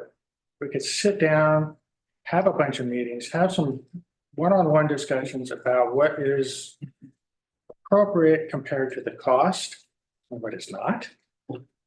Also, on top of that, I believe some of the issues that are coming up is because people don't understand and haven't been a part of all of the conversations that we've had for the past literally 8 years, 10 years since we bought or first considered it. They've just not been a part of that, so they don't understand the arguments for and against various parts. And that's what we're running into now. Running into why are we having X, Y, and Z? Because they haven't heard the reasoning. Okay. Anything else? Thank you. Thanks.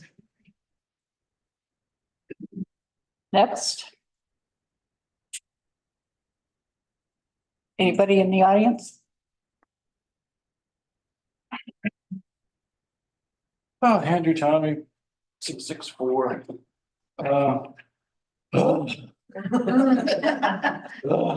It's tense in here. It's been really tense. There's been whispers and under our breath, and it's just been acrimonious and distrustful, and we need to do better. We all need to do better. If we launch it this way, it makes it even more difficult, the proposition that this is going to be a successful thing. If a big part of the community doesn't support or doesn't feel this is the way to go. I'd be remiss not to point out, I feel like when those of us who don't agree with the project are often told we're wrong or we don't understand. It's getting difficult to keep hearing. There are plenty of sound oppositions to this project. Many of them have been mentioned before, but I'll just go through them. The high price, couple that high price with an increased risk of doing 3 multi-million-dollar projects simultaneously. The risk that of tying up this tourist dollars for the next 30 years. We may be able to find a way to do the lifeguard program or some such other thing, you know, I mean, like we haven't, I don't feel like we've exhausted those things. I think a great suggestion has come from Watt, say, hey, let's sit down with Orla. Let's talk to them about what they may be okay with, what they would, let's just start the conversation. It's also fair to oppose the cremation, a primarily tourist facing facility. It's fair to oppose the project's design, just aesthetically, that's at everyone's purview. It's fair to oppose the project because of the lack of parking. It's fair to oppose the project because it's in the most tsunami prone area in town. It's fair to oppose because there is not a structurally sound bridge to evacuate the area. Again, there are plenty of reasons. You know, we're here to respond to the November meeting. And there were 2 things said in that November meeting that keep echoing through my head. One of them is that tourism dollars have downstream effects. There's no free lunch here. There's going to be effects of funneling this amount of money into a facility that is, even if it's 51% tourism, going to have a significant effect on this community, as does rising prices and all of these other difficulties. The second thing that echoes through my head was said by a fellow millennial. I may have gray hair. I may be the oldest millennial you could be, but technically that's the deal. Every one of my generation that came and spoke in November opposes this, to a person, opposes this current plan.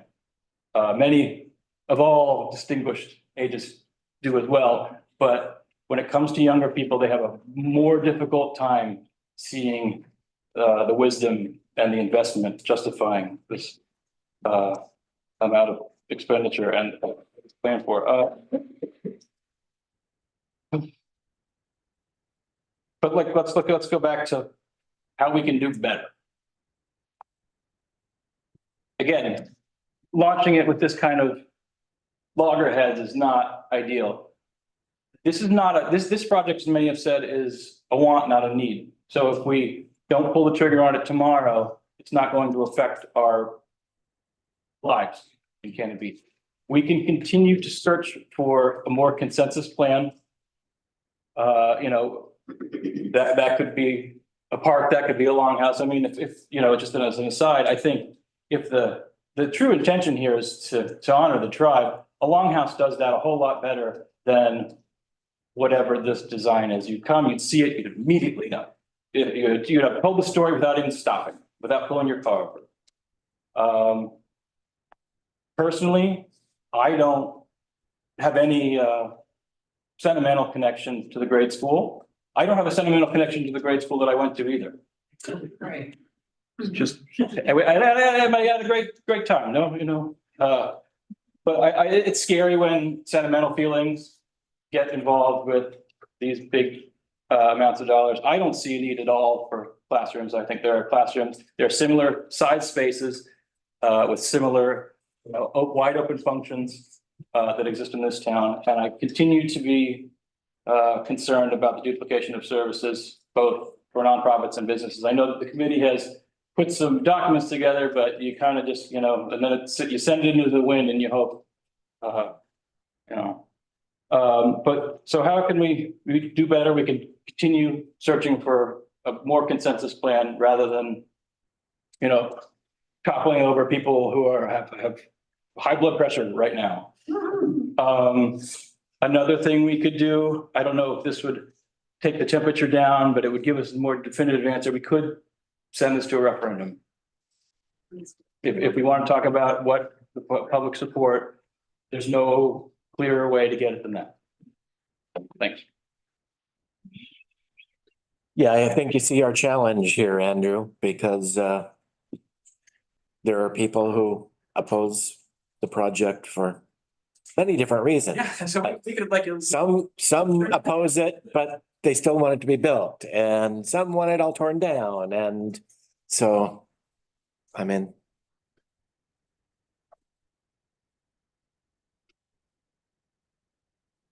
Anybody else have questions of Andrew? Okay. What? Ready? Yeah, I didn't want to jump the gun. No, you're fine. Hi, I'm Watt Childress. I live at 40660 North Fork Road, Nehalem 7131. I don't know. I certainly have never been one to want to do a tear down. And so when you say someone, Gary, you say some people want to tear it down, some people want it, you know, the project as it is. For me, I have been in the same camp that Sam has been in from the beginning. I wanted to see the school renovated, not because I have a sentimental attachment to it myself, but because in part I saw how controversial it was when it was vacated because it's in a tsunami target zone. This was a huge decision the council made. It's been a hub of community spirit. And so I have felt like the school, to renovate the school, would be a good way of welcoming that spirit back in some form.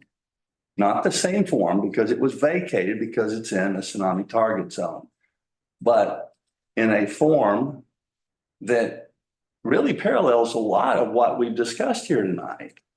A mix of community, cultural, and visitation that I think is symbiotic. It can be. I'm witness to that. For 2 decades behind the counter, I have found how these things fit together on good days, that they fit together. But there's something that I've watched happen, and that is that this urge to preserve the school has maybe for some of you folks said, well, if we're going to preserve the buildings, they're going to have to be dressed up because we don't like the way they look. And so it's gotten to the point where then more resources and more design has been put into it to where the point where it's no longer recognizable as a school. And so when Anita, when you spoke earlier, I feel that. And I feel there's a lot of people out there, whether you accept a poll or not, who want it scaled back. They don't want to see it not done. I certainly don't. But when it's a choice then between doing something that's not recognizable as a renovated school or a park, I start to entertain the idea of a park.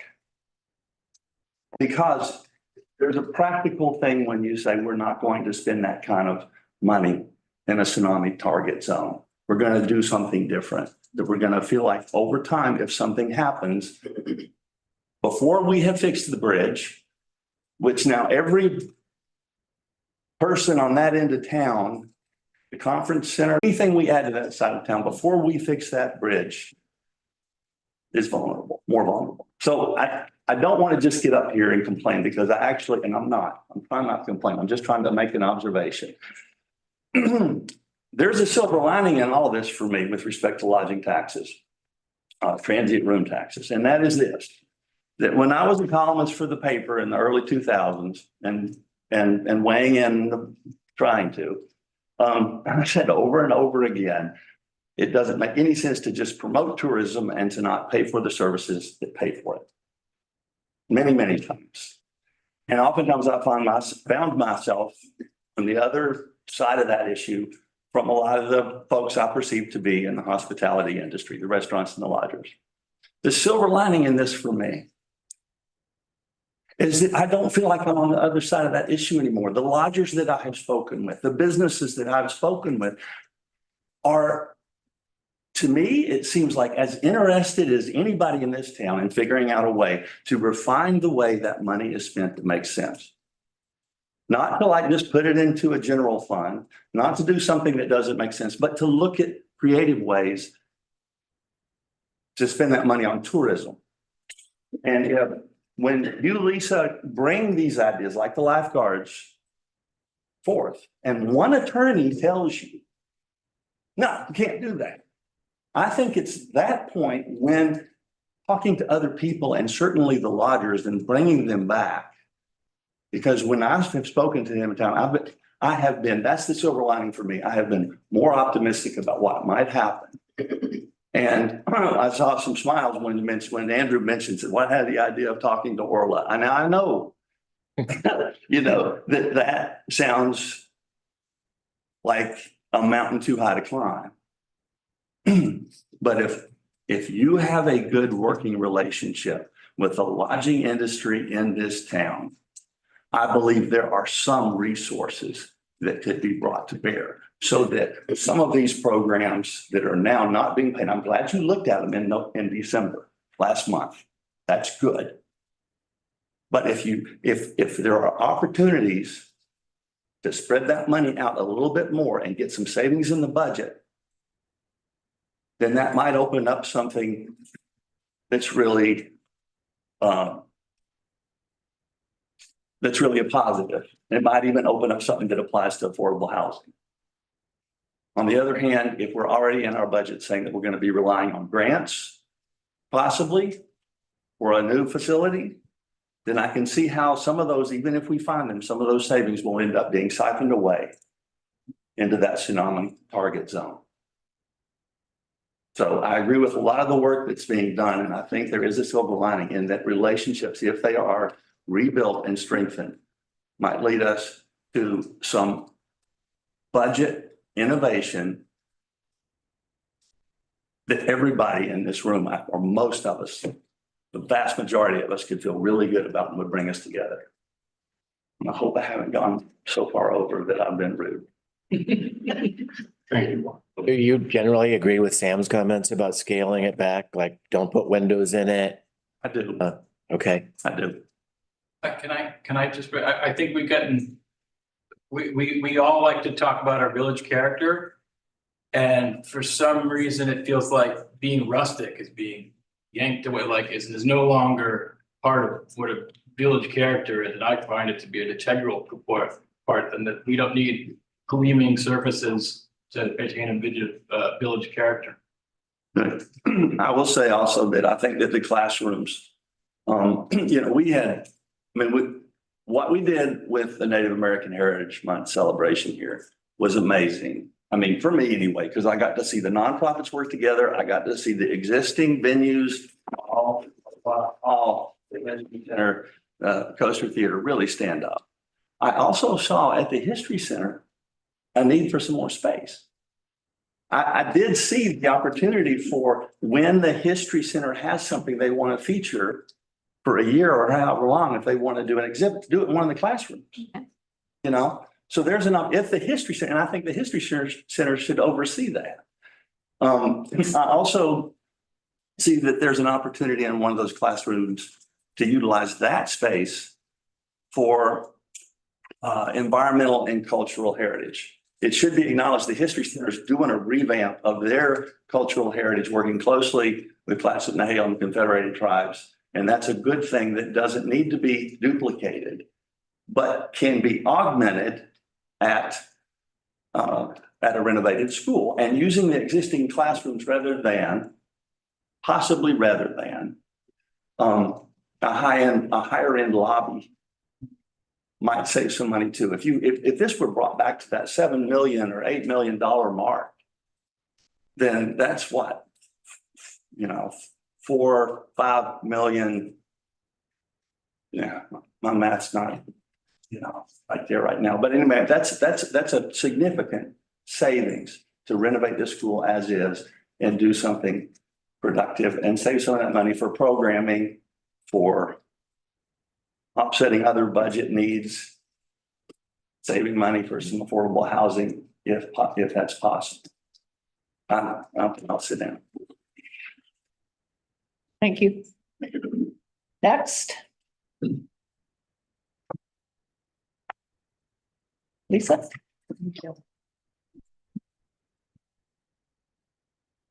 Oh, hi, Lisa Nofield at PO Box 843. And just listening to everybody tonight, I just am thankful that you've given us an opportunity to speak. And thank you for all the time that you've put into this. I really appreciate that. I know it's a lot. Just one observation. I have a question about what is the accounting that you've spent so far in the school? I guess I'm a little, I'm not understanding that. Is it listed somewhere on a website where we could look that up? And this agenda materials included it. So is that on a website that we can look at? Tonight's packet. What's in the packet? Oh, Tonight. okay. We'll give it to you. Oh. And the other thing, I do agree with scaling the school back. I think in the beginning, we were all so emotional about keeping the school as is. We didn't want it torn down, but we didn't understand the price tag on this. It just seems like the price keeps going up. And for me, it's overwhelming. I mean, Spin and I, as you know, we build hotels and it just usually whatever we find before in a hotel, the price goes up. So I just want you to really, think about what everybody is saying. And I'm sure there's people for it and against it. And you're hearing a lot of voices, but really, I think what I've been hearing is the concern of the price tag. So anyway, thank you. Thank you. Oh, yes, thank you so much. I really appreciate it. Last page, Lisa. Okay, thank you.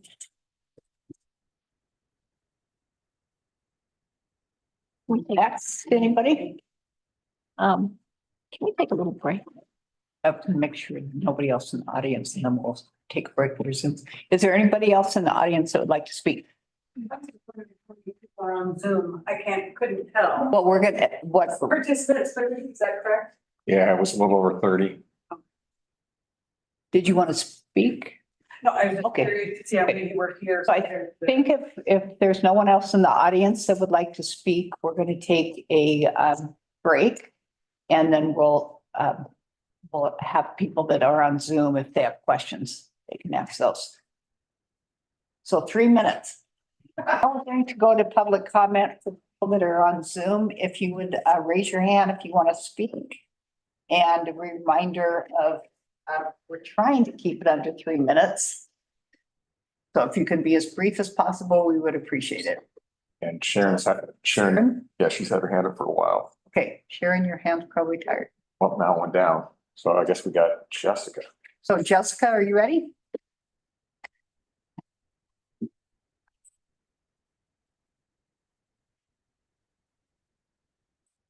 Jessica, are you there? Muted if you are. Unmute yourself, please. It's not. Oh, sure. Yeah, well, we'll get Sharon. Are you there, Sharon? Unmute yourself.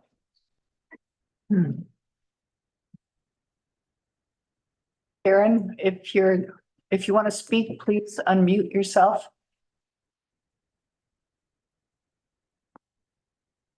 Okay, there. Now you got it? Yes, we can hear you. Doesn't sound like Sharon to me. This is Bev. I'm using Sharon's iPad. Okay, go ahead. This is on a very low note. I just go back to where you received cards or information like 12 for it and 3 for against. I was chairman of a couple of committees in Cannon Beach, and I'd have loved to have 100% response to anything that we brought up. But the detractors, after we made such decisions, were all for it, i.e., The skateboard park, when we decided on that, the kids were going up and down the street on skateboards. And we decided to build that. And all the response back was, we're going to build a big brick stone thing there. That's ugly. It's not going to be part of the park, blah, blah, blah. I'm sure all of you noticed how popular that is. And we've had no distinction from that after we built it. So stay with the course. I think you guys are doing a great job. I don't know, you'll never get 100%, but I think you're going to be on target. Once this is built, I think we'll all fall in line. Thank you.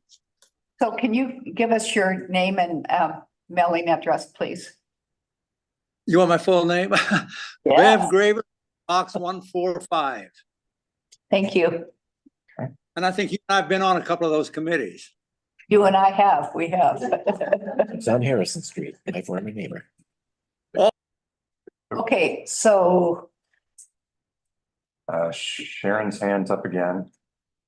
so if gravers are finished, if you put your hand down, please. And then, you want to try Jessica again? Sure. Okay, thank you. Are you there, Jessica?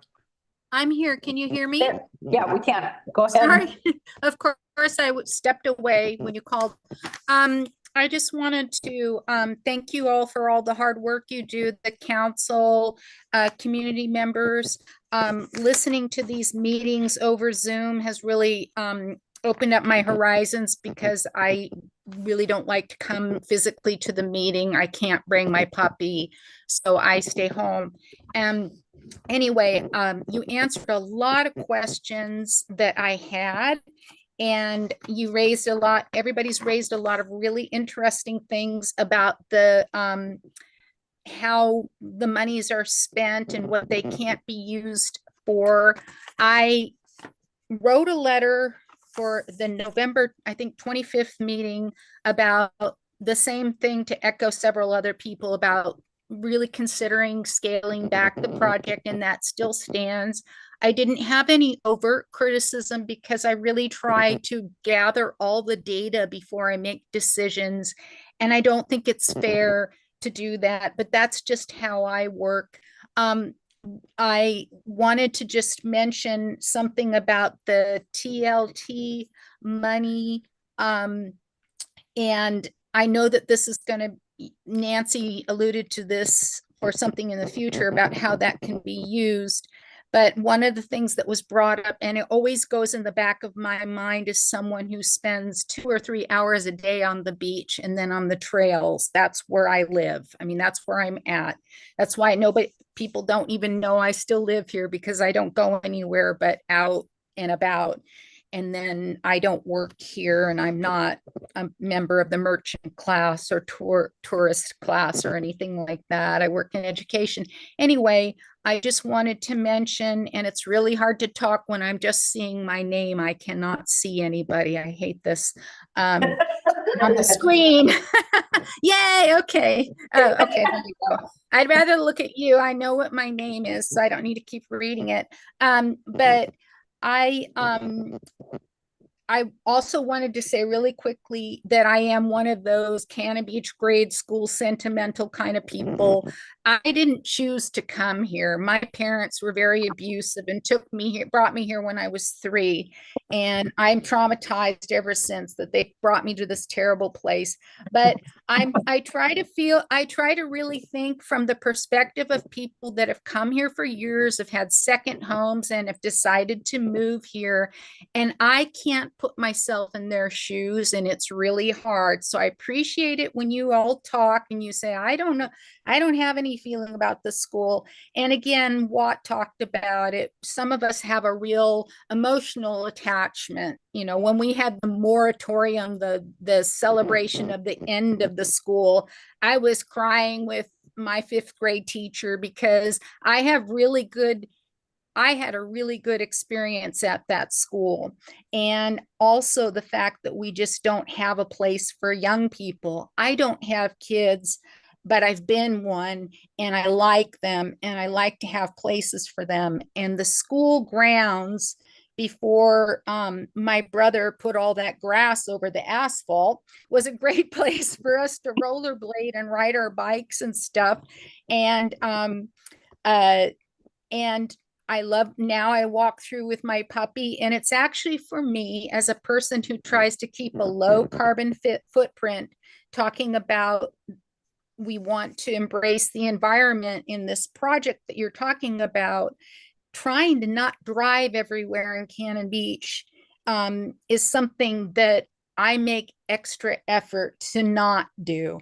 And so that is a pathway for me to get from my house to my best friend's house on the other side.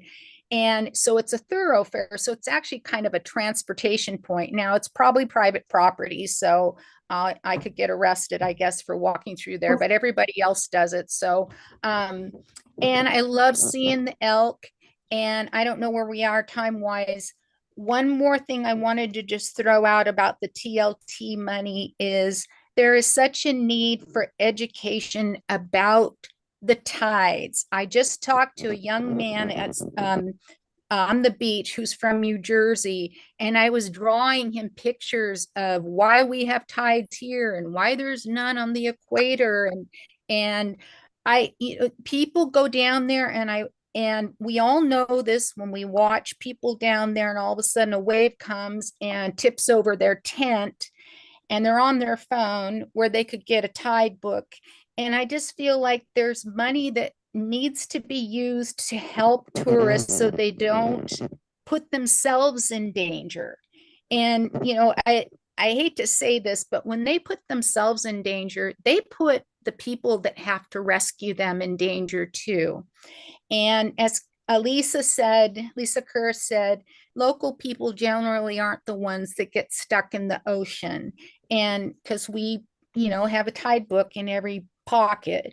And so anyway, I hope that as we continue with these conversations, and I feel really positive about these conversations and will participate in any way I can, that we think about ways that we can really include the tourists, visitors. I like the word visitors, and I enjoy talking to them, and that we can include them and as learning about the education of the environment and in this area, and make them feel like they're stakeholders. And it's not just it's not a tourist trap, and we're not just trying to get their money.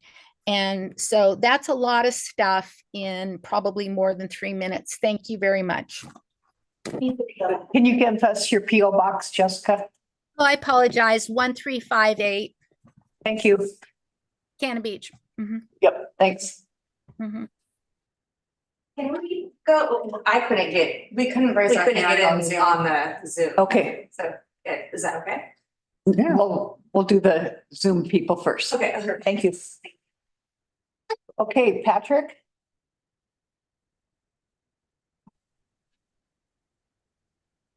Good Hello, evening.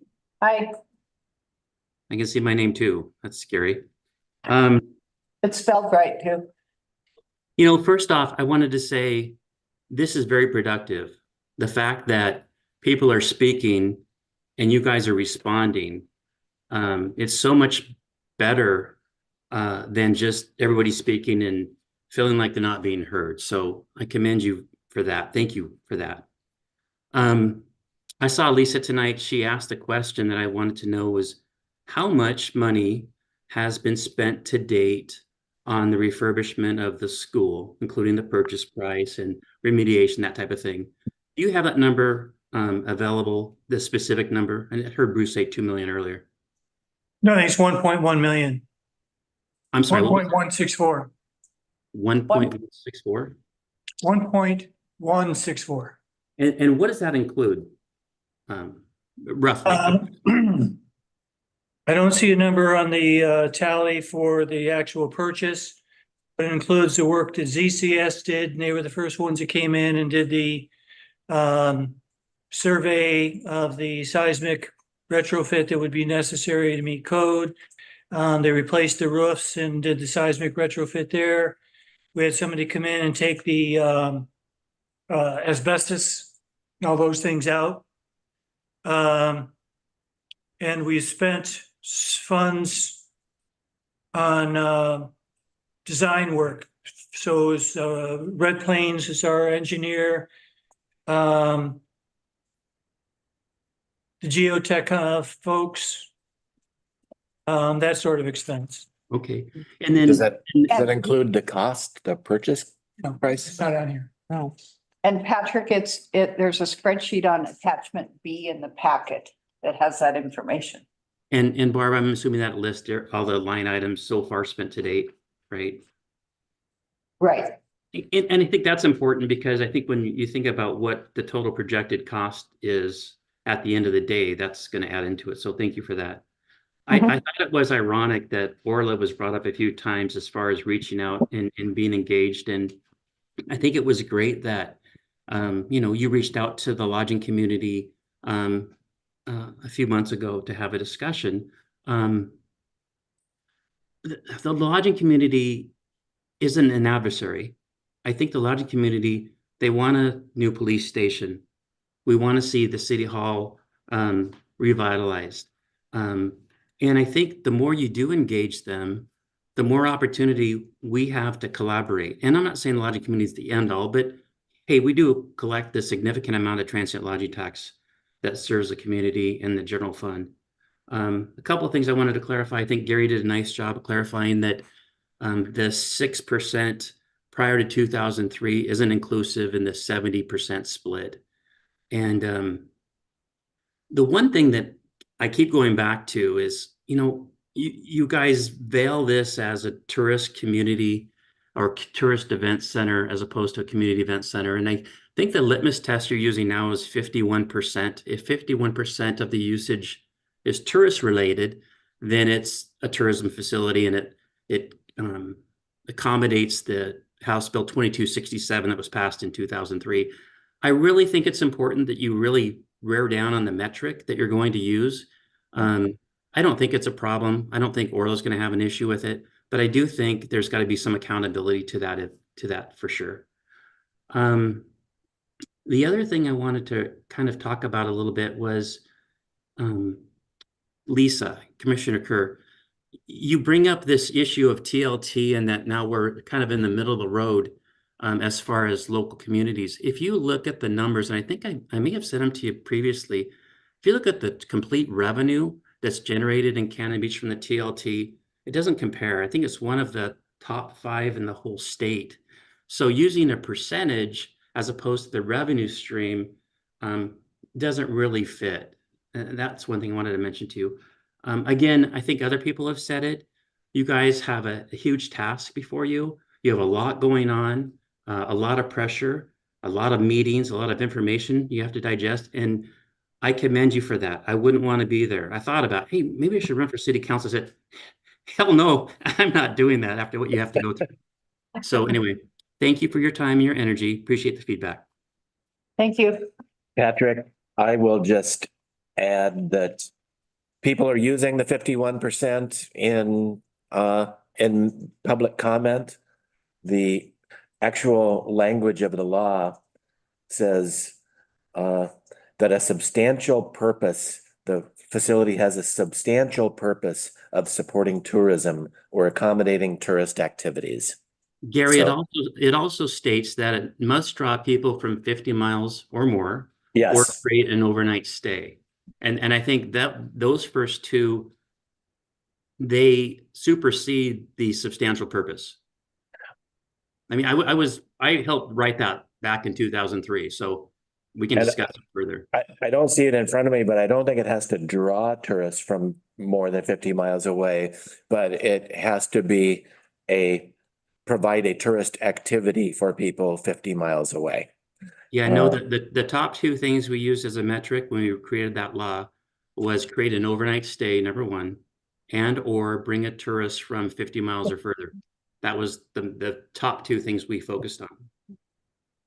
So just clarifying, and I'd be happy to send that to you, the law as it relates. I have all the definitions in front of me right now. Patrick, I appreciated when you sent me that about the revenue stream being higher in other communities, even though the percentage was pretty much in the middle. And the revenue stream being higher is because of the number of hotels and the cost of them? Agreed, Lisa, yes. Yeah, so to me, the more relevant figure is the percentage, actually. Well, if you're comparing the amount of money that's generated in TLTs in Cannon Beach to Manzanita, let's say, and let's just use $7 million generated in Cannon Beach to 1 million in Manzanita. And I don't know this for a fact, but that's a significant amount. And that's what we're talking about is dollars, not percentage. Right, but when I was talking about where we fit into the big picture of all the communities, I was talking about percentages. In other words, we're not charging near the top of what other communities are as a percentage for TLT taxes, because all those costs are factored in too. If you have more people in town, more water is used, more resources are used, more police are necessary. All kinds of things are factored into supporting more people staying in hotels besides just the hotel itself. So I think you have to look at all those things, but I was only talking about percentage. Okay, thank you. Thanks, Patrick. Thank you. Okay, Debbie Workman. You had your hand up? Okay, can you hear me? Yep. Great, thank you. My name is Debbie Workman. My Cannon Beach address is PO Box 433. And I just wanted to share a couple of observations. I'm one of the admin managers for a Facebook page, social media, that is just simply called Cannon Beach. And our group currently is over 36,000 people. Commonly, the comments that we see or questions that we see, the most common concern about coming to Cannon Beach is the parking issue, particularly in the nicer weekends and the summer months. And I think that is mostly the day visitors that create that issue. And so I suggested previously and would like to just suggest again that some of the tourism dollars could be directed to resolving parking issues, perhaps providing a shuttle service again in Cannon Beach that used to be available. I have visited other communities, for example, Leavenworth, where I had to just pay $5 for parking. I had absolutely no problem with that. And so I just think some of that money could be directed towards resolving those issues. Another really common question that we get on the Cannon Beach group page is, what activities can I do with my 3-year-old?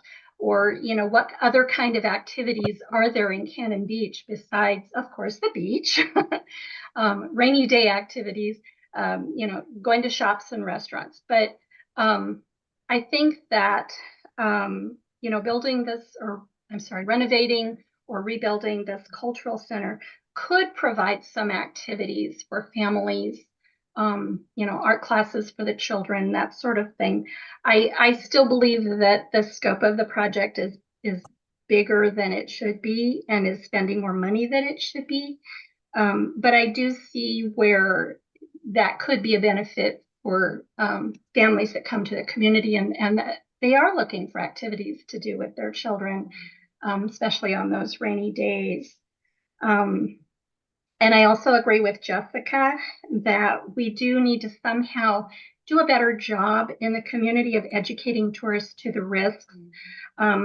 We see people, and we don't approve these posts, but we do see people walking right up to the elk to take photographs, which is very dangerous. People walking right along the tide line when we've got sneaker wave warnings, and they don't know.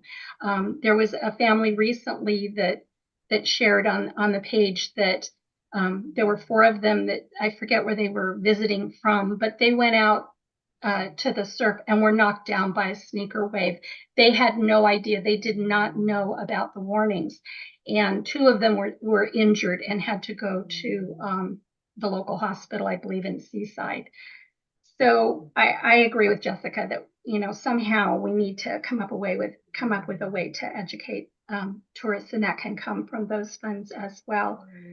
I think that's all I have to say, but I really do appreciate, again, the opportunity to share. And I know you guys have a huge, big job, and just appreciate so much all of the work that you're putting into this. So thank you. Thank you. Can I weigh in quickly? Yep. Yes. So Debbie, thank you. I have always seen safety messaging as part of the value of this project. So as we have a nature center and talk about environment and tides and elk, it seems like this is one of the best opportunities we have to actually deliver some safety messaging to people. So there's that thought, and I thank you for bringing it up. And then I have a question for you. Yes. Do you think it should be a priority for Cannon Beach to look at how to accommodate more people in town when our parking is full?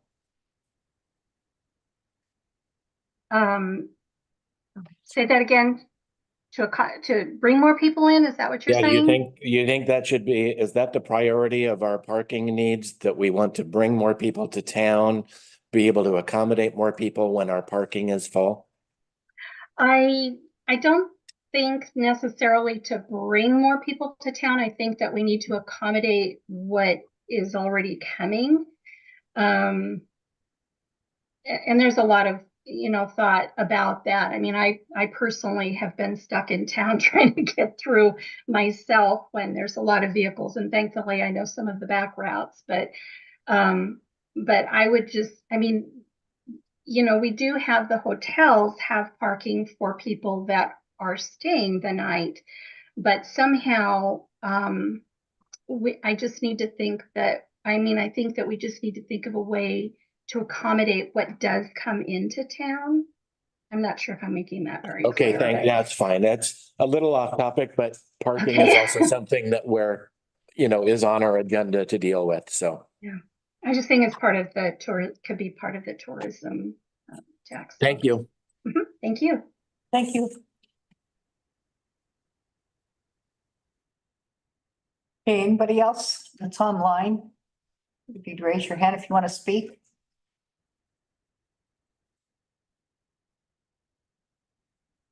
Anybody else? No. Okay. Okay, we have a couple people in the audience that came in late. Wasn't late. I mean, the Zoom when it's work, then hand up. Whatever. Perfectly on time. Hi, Michelle Valagura, PO Box 719. Thank you all. I know how much work this takes. I know how much time this takes. Just the amount of time I've put into it has been overwhelming. I'm sure you've done way more than I have. So just thank you, first off. So I was kind of taking notes during the, I know that it's hard to listen to everybody, et cetera, et cetera. Anyhow, so I want to say, I don't think anybody's really confused that the TLT money has to go for tourist and lodging. I mean, for tourism dollars or whatever, terrible public speaker. But I think that everybody that's coming forward is saying we just want to see effort and not constant like lip service. As much effort as we're putting into like the wetlands, for example. I know that's an ad hoc community that was put together, and I'm actually thinking about trying to put an ad hoc community for housing. Maybe talk to you guys, obviously. But I feel like we should be looking at like the code adjustments for what I've already brought up with the ADUs. There's such a loophole in the ADUs and a cap on the Airbnbs. And I also know that Wheeler's trying to put forward a tax for vacancy tax. So if you leave your house unoccupied for more than 50% of the time, you're taxed or you're fined or whatever. So, I mean, I think that's what everybody's coming forward. They see this amount of money and they're like, well, I can't even, I mean, everybody that's gathered at my house that's 4 feet away from here, all rents. And we're all like, always like trying to figure out what to do. I know I'm always like, I have the screws put to me to try to figure out where to live half the time. I'm also just, I'm a little confused at, where we're talking about the TLT money and how it needs to be used for tourism. So this is, I'm not sure what we're calling it. It's an event center, et cetera, et cetera. But, if it's for tourism, but then we're talking about, oh, well, we can have a camp here for locals. So I'm a little confused. Can we let the community use it if it's for tourism? Yes. So is there a percentage there? He just said 5149. He threw that number out as. Okay, I missed that. That's not, I apologize. that's not part of the law. That's not the law, but that, in other words, he said, as long as you, of course, that was. Okay, I totally missed that. I was like, what did they, okay, cool. Thank you for answering that. I have the language here. We'll review it later. Okay, cool. I mean, we see each other a lot. It's cool. I mean, on the street, we don't hang out or anything. So anyhow, and then I'm a little confused too, and I really appreciate this back and forth. It's great. Because I always feel like I can't really. You're saying that we can only have off-season events? Large events. Large events on the off season, but that also does feel like it's actually specifically competing. I know a lot of businesses are struggling at this very moment. And say there's a big dinner event and at, I don't know, I'll use the Driftwood.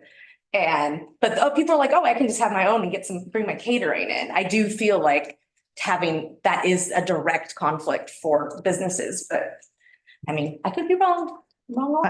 Anyhow. Let her finish. Yeah. Oh, okay, yeah, okay. Unless you want us to weigh in right now. You go ahead. I don't think that particular example you gave is actually something that could be accommodated. I don't think that's Okay. the idea. Well, I was just talking about doing big events on off season, just seems like a possibility to actually, that's like when most businesses are like really like scraping and struggling. And I just want to understand what you're saying. When you're talking about an event at the facility and they're hiring catering, do you not think they're hiring local catering, or the people that are coming there for the event are not staying in hotels? I would think that there's a large possibility they wouldn't hire local catering. I mean, I'm just guessing. Okay. This is just thoughts anyhow, because I'm excited about the back and forth. Hey, guys. Anyway, so yeah, that's my thoughts. I just really, I'm always pushing for housing. We talk about it a lot. And I just think I don't think that people are confused that what TLT money goes for, but I think that we're just constantly saying like, hey, we're forgotten. And I know it comes up a lot, but I don't know. I do feel like I hear it every meeting, but nothing ever happens. There's nothing ever moved forward. So. You missed our discussion a little earlier in the meeting, or maybe not. Maybe you heard it. Yeah. Everything you talked about as far as codes. Yeah. For ADUs, we've certainly had the conversation about the vacancy tax. So those are all things that are. I know, I just keep hearing that. It's a big problem, but I feel like it's a bunch of little problems. That's what I keep saying too. It's going to take a whole bunch of a myriad of solutions. Yeah. to solve that problem. I'm just clarifying that I know that, yeah. And thank you for volunteering to be on an ad hoc committee. I actually I don't know how to do that, so I'm trying to figure it out. Anyway. We can help. There is an organization now, a nonprofit, that's pretty much dedicated towards helping find housing solutions like workforce housing. Well, I'm not talking about workforce housing, but that is part of it. What are you I'm talking? talking about middle housing, affordable housing, attainable housing. That's workforce. Yeah, workforce housing. Yeah, those are two different things, though. Well, to me, workforce housing is teachers, restaurant workers, nurses, people who work. Business owners, people who. Yeah, there's actually a different, under workforce housing is specifically for the workforce, like I keep using the Driftwood, I don't know why I keep thinking of, like, they have housing for their workforce. And then affordable housing is like, No, I don't mean it that way. I'm talking about workforce housing being well, I don't, for the work. also don't feel like typically like you have to be part of the workforce to live here. You can be a middle class person. And there shouldn't be like a paywall to have to live here. Like anybody should be able to live anywhere they want in this country. And having middle housing is really, it's the missing middle. It's lost. And like duplexes, like I live in a duplex, that's a middle housing. And these kind of things, just a few of them would make a huge difference. The semantics as we're talking about, 'cause we're talking about the same. Yeah, let's talk about talk the about same tonight. thing. Yeah, we're talking about the same. What else do you have, Michelle? That's it. Thank you. Sorry. And feel free to come by afterwards. Okay. Thank you. Bye. Anybody else? Yeah. Hi, Rolly Alsop, PO Box 1038, Cannon Beach. I have a couple of different things to bring up. Also, I know my mom is actually currently watching from Arizona, and she did text me a couple of things that she wanted me to share, like on her behalf. Her name is Kristen Alsop. So one of the things that she sent to me was that she dislikes the idea that we're going to set this up on the backs of grants and volunteerism that are already overtaxed with with serving the community through our important nonprofits.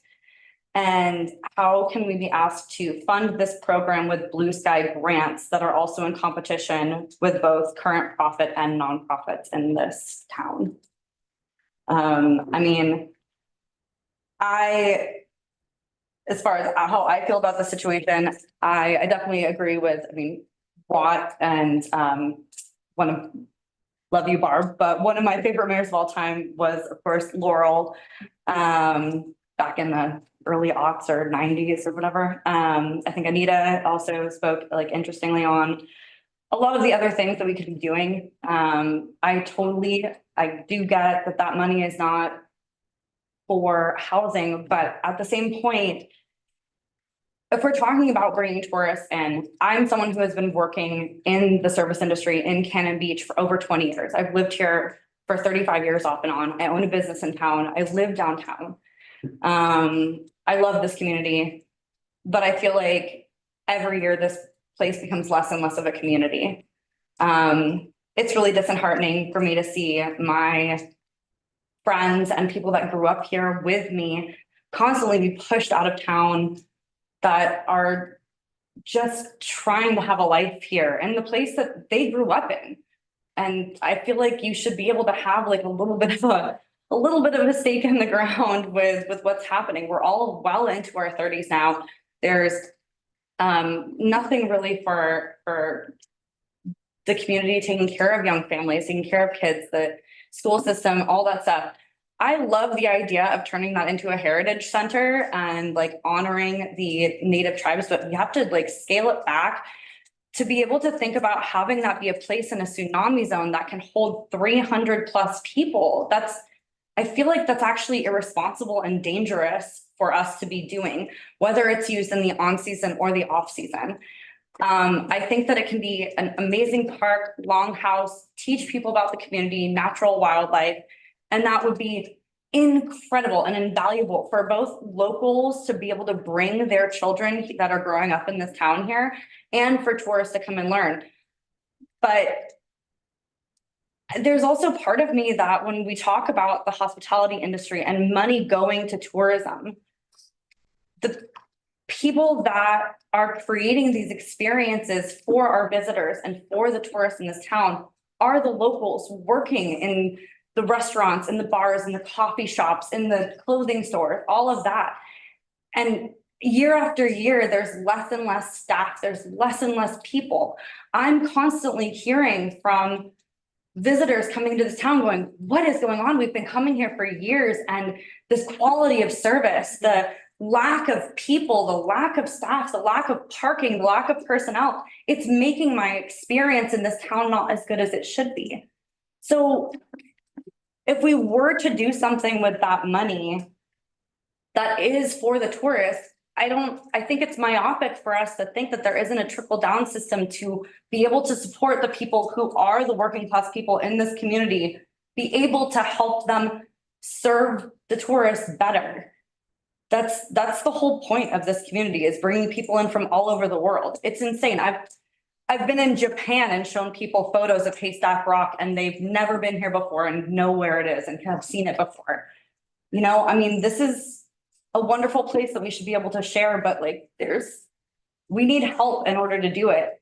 And it scares me to think that this project won't be paid off for 30 years.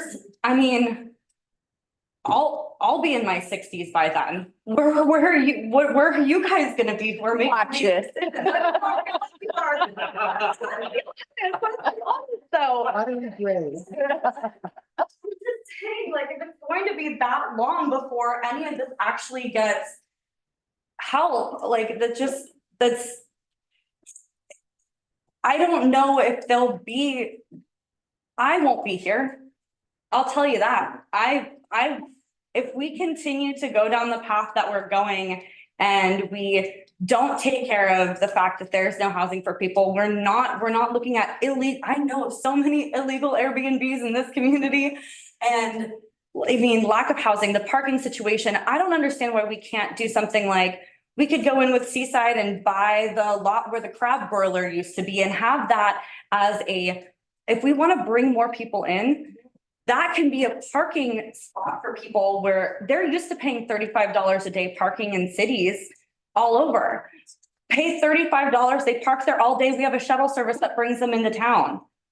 And then it's also a shuttle service for the people that have to live in Seaside because there is no housing for them here and they can get to their jobs. I have multiple friends that have had to move as far as Astoria, and then when the bus system shut down, they couldn't get to their 2 jobs that they had here, working doubles multiple days a week to try and live in this community in their 20s and 30s without anything to say for themselves, except that they love being here and they want to support these people that come and get to experience this beautiful place with us.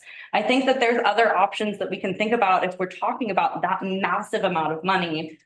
That why can't we find loopholes in the situation? I know that you're intelligent people. I know that. Why can't we find intelligent ways that can benefit everyone actively? Because that's the whole point of this place, is to actually care about each other and the people that we bring into this community and share it with. All right, thank you. Sorry. Okay, Lolly. She's on the ad hoc committee too. Yeah, I was just gonna say, we have 2 members of the ad hoc committee now. But you know, if we could use this money for housing, it would be something we were looking at. No. And there's just really not a way without being legally challenged and losing. But are there ways to even just do really basic things with parking in particular? I mean, for me, I pay $300 a year in parking maintenance fees when I live and own a business downtown through both of those businesses, and yet I do not have designated parking. And honestly, even just like creating lines on the sidewalk would make a huge difference, and we could get a certain number of more parking spaces a year. I've also witnessed that majority of the people that are coming into town are not necessarily staying in hotels. They're actually people that are really just day trippers.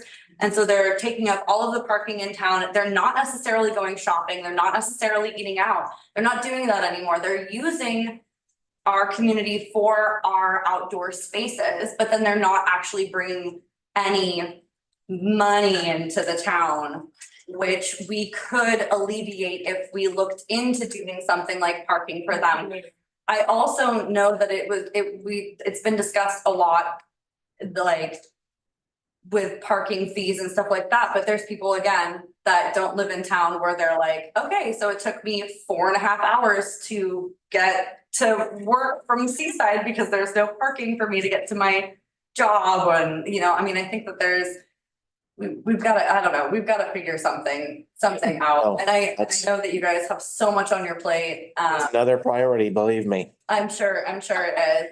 To get to the actual point at hand, which is what I said at the beginning, is I definitely agree with like scaling it back down, doing something that's actually going to honor the indigenous tribes and be able to educate people about our community and safety. And I just don't think that it needs to be something that's that big. I think that it actually would be irresponsible to have a place that is in a known tsunami zone that couldn't even be a school because it's too dangerous for people to be in there, in my opinion.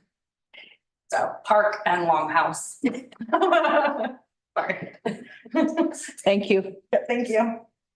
So we have one more hand up. Okay, Paul Duber.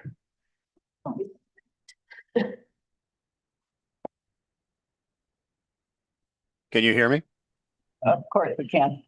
Okay, thank you so much. Paul Duber, Post Office Box 549, Cannon Beach. And thank you so much for the effort that you folks have put in on the council.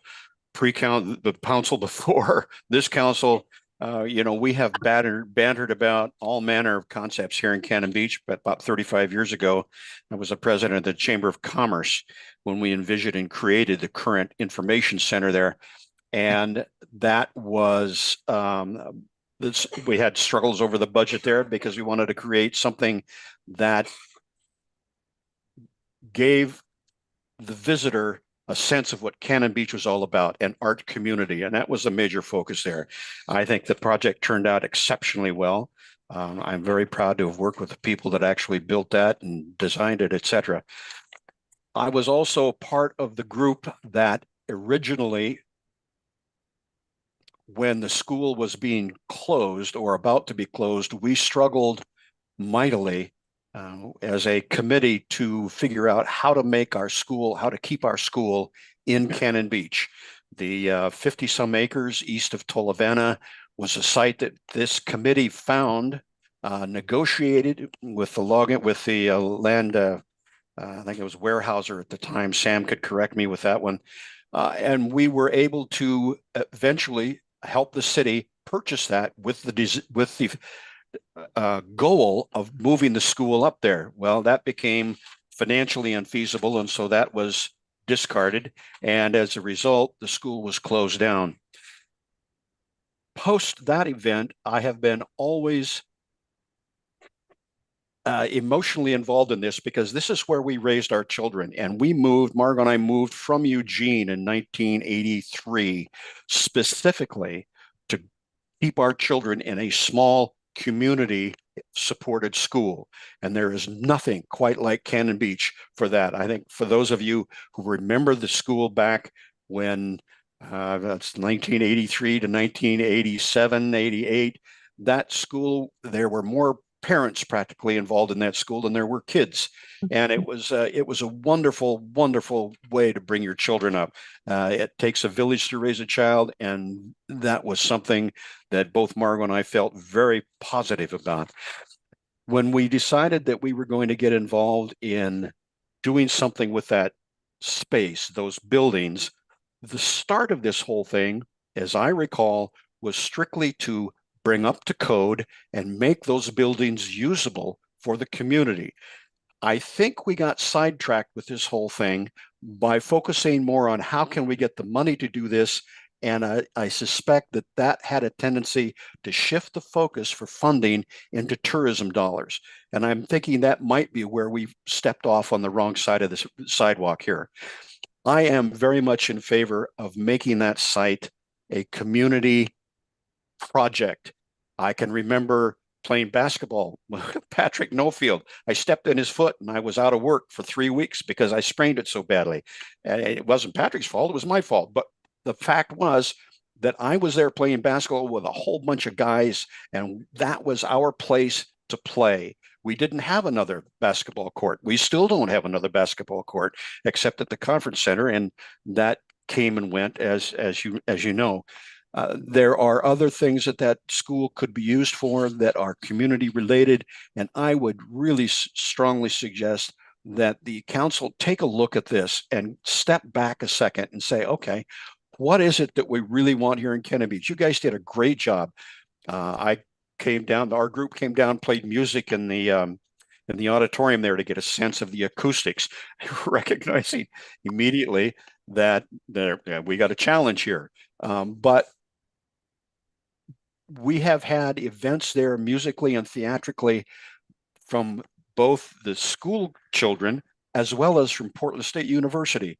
And that site is usable as it sits right now if you bring it up to code and you make it safe. Now, I appreciate it's in a tsunami inundation zone, but you know, short of tearing it down and just making it a park, you need to figure out what you're going to do with it. And I would suggest that we step back a little bit and reconsider how we're going to fund this, how much we're going to fund, and make it something that isn't so overwhelming in its nature at this particular point. And thank you again for all of the work that you guys have done. I just, you know, you spent 2.5 hours plus here, and I sincerely appreciate you opening this up to allow us to speak our minds and our hearts. Thank you. Paul, I have just a question. What wasn't the school and the property purchased with TLT dollars? Yes, it was. So we would, and it's still an open question, I guess, whether that would have to be paid back if we didn't use it for tourist purposes. That is a question that I think you have to answer. I can't. I'm not sure. We've been told that we don't, it's not definitive, but the opinion seems to be that because it was purchased with TLT dollars, it would have to be used for tourist-related purpose unless we paid the money back. But that's not completely, am I right? It's not completely been decided yet? That's, Yeah. it's probably true. Yeah. But I want to say it's the lodging tax dollars, the tourism dedicated lodging tax dollars that make this project possible. There's $0 for refurbishing the existing buildings as a community center. So at least for me, I see this as an opportunity to get both, to get the funding. And I certainly see this as being a lot of what you're describing, a place to play basketball, a place to enjoy a park, a place that the community can gather. And the funding is there. Okay, yeah, Gary, I'm sorry, I can't, I cannot argue the issue with you because you folks have all the financial figures and the sourcing for funding there. I'm just wondering if we can't scale this back so that it satisfies the criteria that the tourism funding dollars require and still maintain some sense, some semblance of restraint in how much it costs. Oh, okay. Okay, thank you. Thanks, Paul. Thank you. Anybody else on Zoom that would like to speak? Sam here. Would you? Thanks. My name is Sam, PO Box 1413. I've lived in Cannon Beach for almost 9 years, and I would like to continue living here. I love it, and it is why I am still here, and it is why I am here tonight. The whole idea for the elementary school first came up for all of the reasons that we talked about in the 3 meetings we had at the school with the architecture firm there, and we all talked and shared our opinions and our ideas of what we would like it to be. And that was the moment that I think we had the largest approval idea for things being done to the school, when it was something that was being made into something that we as a community do not have. And since then, I don't even know when it happened. I just started hearing different things that it had significantly changed course. into something that was not originally talked about. And it kind of seems like a lot of the numbers that you're kind of talking about with people wanting this project to be done are coming from that initial group of meetings we had at the very beginning at the school when the project was entirely a different project. And maybe that's not true. Ultimately, I would love to see this whole situation come to just a vote that the people of Cannon Beach can plainly and clearly say whether or not they like the idea, so we can stop this discussion of do people want it? Do people not want it? We're fighting over this when we really don't have to. And I understand that the money that this is going to be funded by cannot be used for housing, which I think is the largest problem, but we are spending so much time on this problem. It's been almost a year since this whole idea came up that town has been so involved in it. And that is a lot of time that could have been spent on things that are honestly hugely more important in this town. I've worked customer service in this town for like 6 years, and that's not a career's worth, but it is significant. And in those 6 years, I saw tourism growth in Cannon Beach become huge. I quit working service industry at the end of 2020 after me and everyone I worked with almost nonstop verbally abused by people complaining about the service in the town going so downhill because everyone was becoming understaffed. And I had to leave because I couldn't just sit there and get yelled at it, like despite how much I had gotten used to it. And see the employees that I worked with, tears from people yelling at them. And it's just the attitude of the overall experience of Cannon Beach has changed so much since COVID happened and since we saw a fall in the number of employees that are in Cannon Beach. And I think that overall, the main focus needs to be how to help the businesses that are in town, and spending $12 million on a facility that is splitting the town right now provides nothing for that. And yes, there's not money right now to go straight into housing, but we could be spending a lot more time figuring out those ideas. And I would love to see that, as it would give me a lot more hope to be able to stay longer term in the place that I love to stay. And I know that goes for pretty much the entirety of the people my age who live here and love to live here and want to stay. So I would just ask you to consider my request of backing off a good bit, a lot of it, away from the amount of money and time that's being spent on this. I like the idea of it being an educational place, but I don't think it needs to be entirely refurbished and restored to be able to provide that. It can be an outdoor thing with information that I think would be just as much alluring to tourists to see a city, a town actually doing something to give back to the local tribes. When is the date of our housing, the housing meeting we have scheduled? That is July 31st. July? January.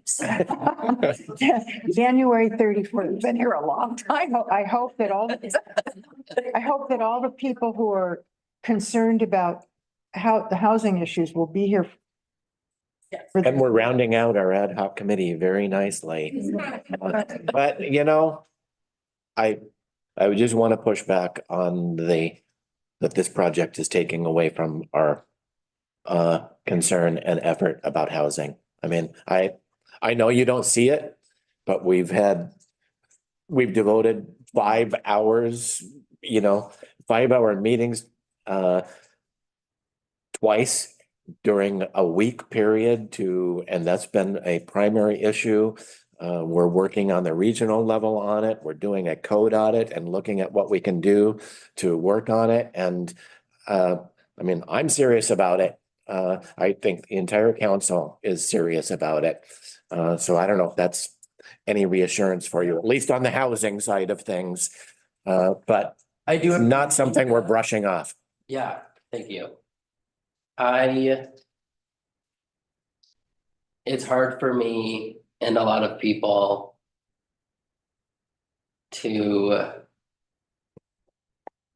hear both that and see so much division coming into town around a project that honestly should not and does not need to be creating such an issue. And I think that today in the meeting in November made it clear what everyone's issues were with everything. And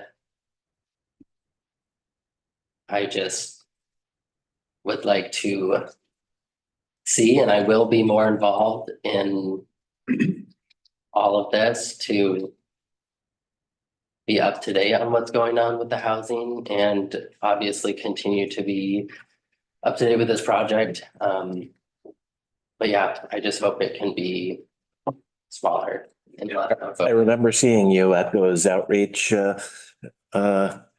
events and talking to Brandon, and I think I walked over to Brandon and said, hey, I'm thinking about running for city council. And so I blame Brandon for not talking me out of it then. Thank you.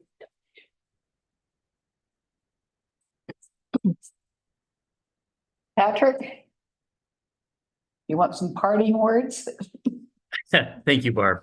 Yeah. No, but Paul Duber inspired me. I remember 1988 when he was the chamber president and he led the charge to redo the chamber, focusing on arts and heritage. And he actually made me, maybe didn't make me, but we ended up in Pioneer Square in Portland, Oregon with a booth trying to raise money for that thing. So we go way back. The one thing though is this perception that we justify the facility as a tourist related, whatever. So we have this resource in the TLT, and if we don't use it for this, what else are we going to use it for? The issue is the perception in the community is the 12 point whatever $1 million ones, we just need something that's basic. And so I think that's a consideration. It sounds like that's the pushback is people want the facility. They agree with what you're trying to do with it, but why are we trying to create this resource to justify this cost when the community doesn't want it? So that's a consideration. Again, thank you. Thanks.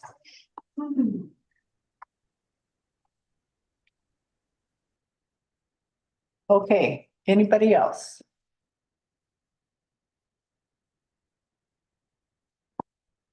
Counselors? Any? Well, I guess I feel more confused than ever because I'm hearing, at least from the people who spoke tonight, that they either don't want the project at all and want a park instead, or they want the project as a tourist-related facility but scaled back. I guess, and those are two very different things. I mean, I'm not sure. Yeah, there's a lot of opposition from a bunch of different angles. I Right, think that's a big part. And I think the idea of doing a referendum, on it, a ballot measure, I can't even imagine how you would fashion a ballot measure because it's not an either or thing. Like the food tax was either you're for it or you're against it, but there's all these different options. So would you have, yes, we're against the building, but we want a park. Yes, we're against, I don't know how you could possibly fashion a referendum that would address what the issue really is here. Right. So, we have to figure it out. I mean, Well, I think one thing's clear overwhelmingly is the opposition that has been voiced against it is the cost. yeah, oh, that's the, And yeah. if we can gather around that as a council and discuss that, I think that's what's being asked of us by the community. Agreed, So we need to do that. but not tonight. No, not tonight, but we need to talk about that. You know, Yep. what are the possibilities? Tomorrow. Workshop tomorrow. Yeah, so tomorrow's the time to do it, to brainstorm, you know, Let's start the discussion tomorrow. right. Yeah, I mean, I think we need some time to digest everything and, but I would like to thank everyone that was in attendance and people on Zoom. And, we're not going to be able to obviously always have these back and forth discussions, but I think it was a fruitful discussion tonight. And I thank everyone. And does anyone have anything for good of the order? I got a text that says it's snowing. What? Got a text that says it's snowing now. Oh. Here, now? Oh, on the hill? Okay, then Oh, let's okay. clean it up. Real quick, you guys have, just for people who are bringing up parking, that was one of the special meetings you wanted to have in February, was specifically about TSP and parking. So that is on an upcoming agenda in February. Okay, good. Yeah. So we don't have- Okay, anything else? Okay.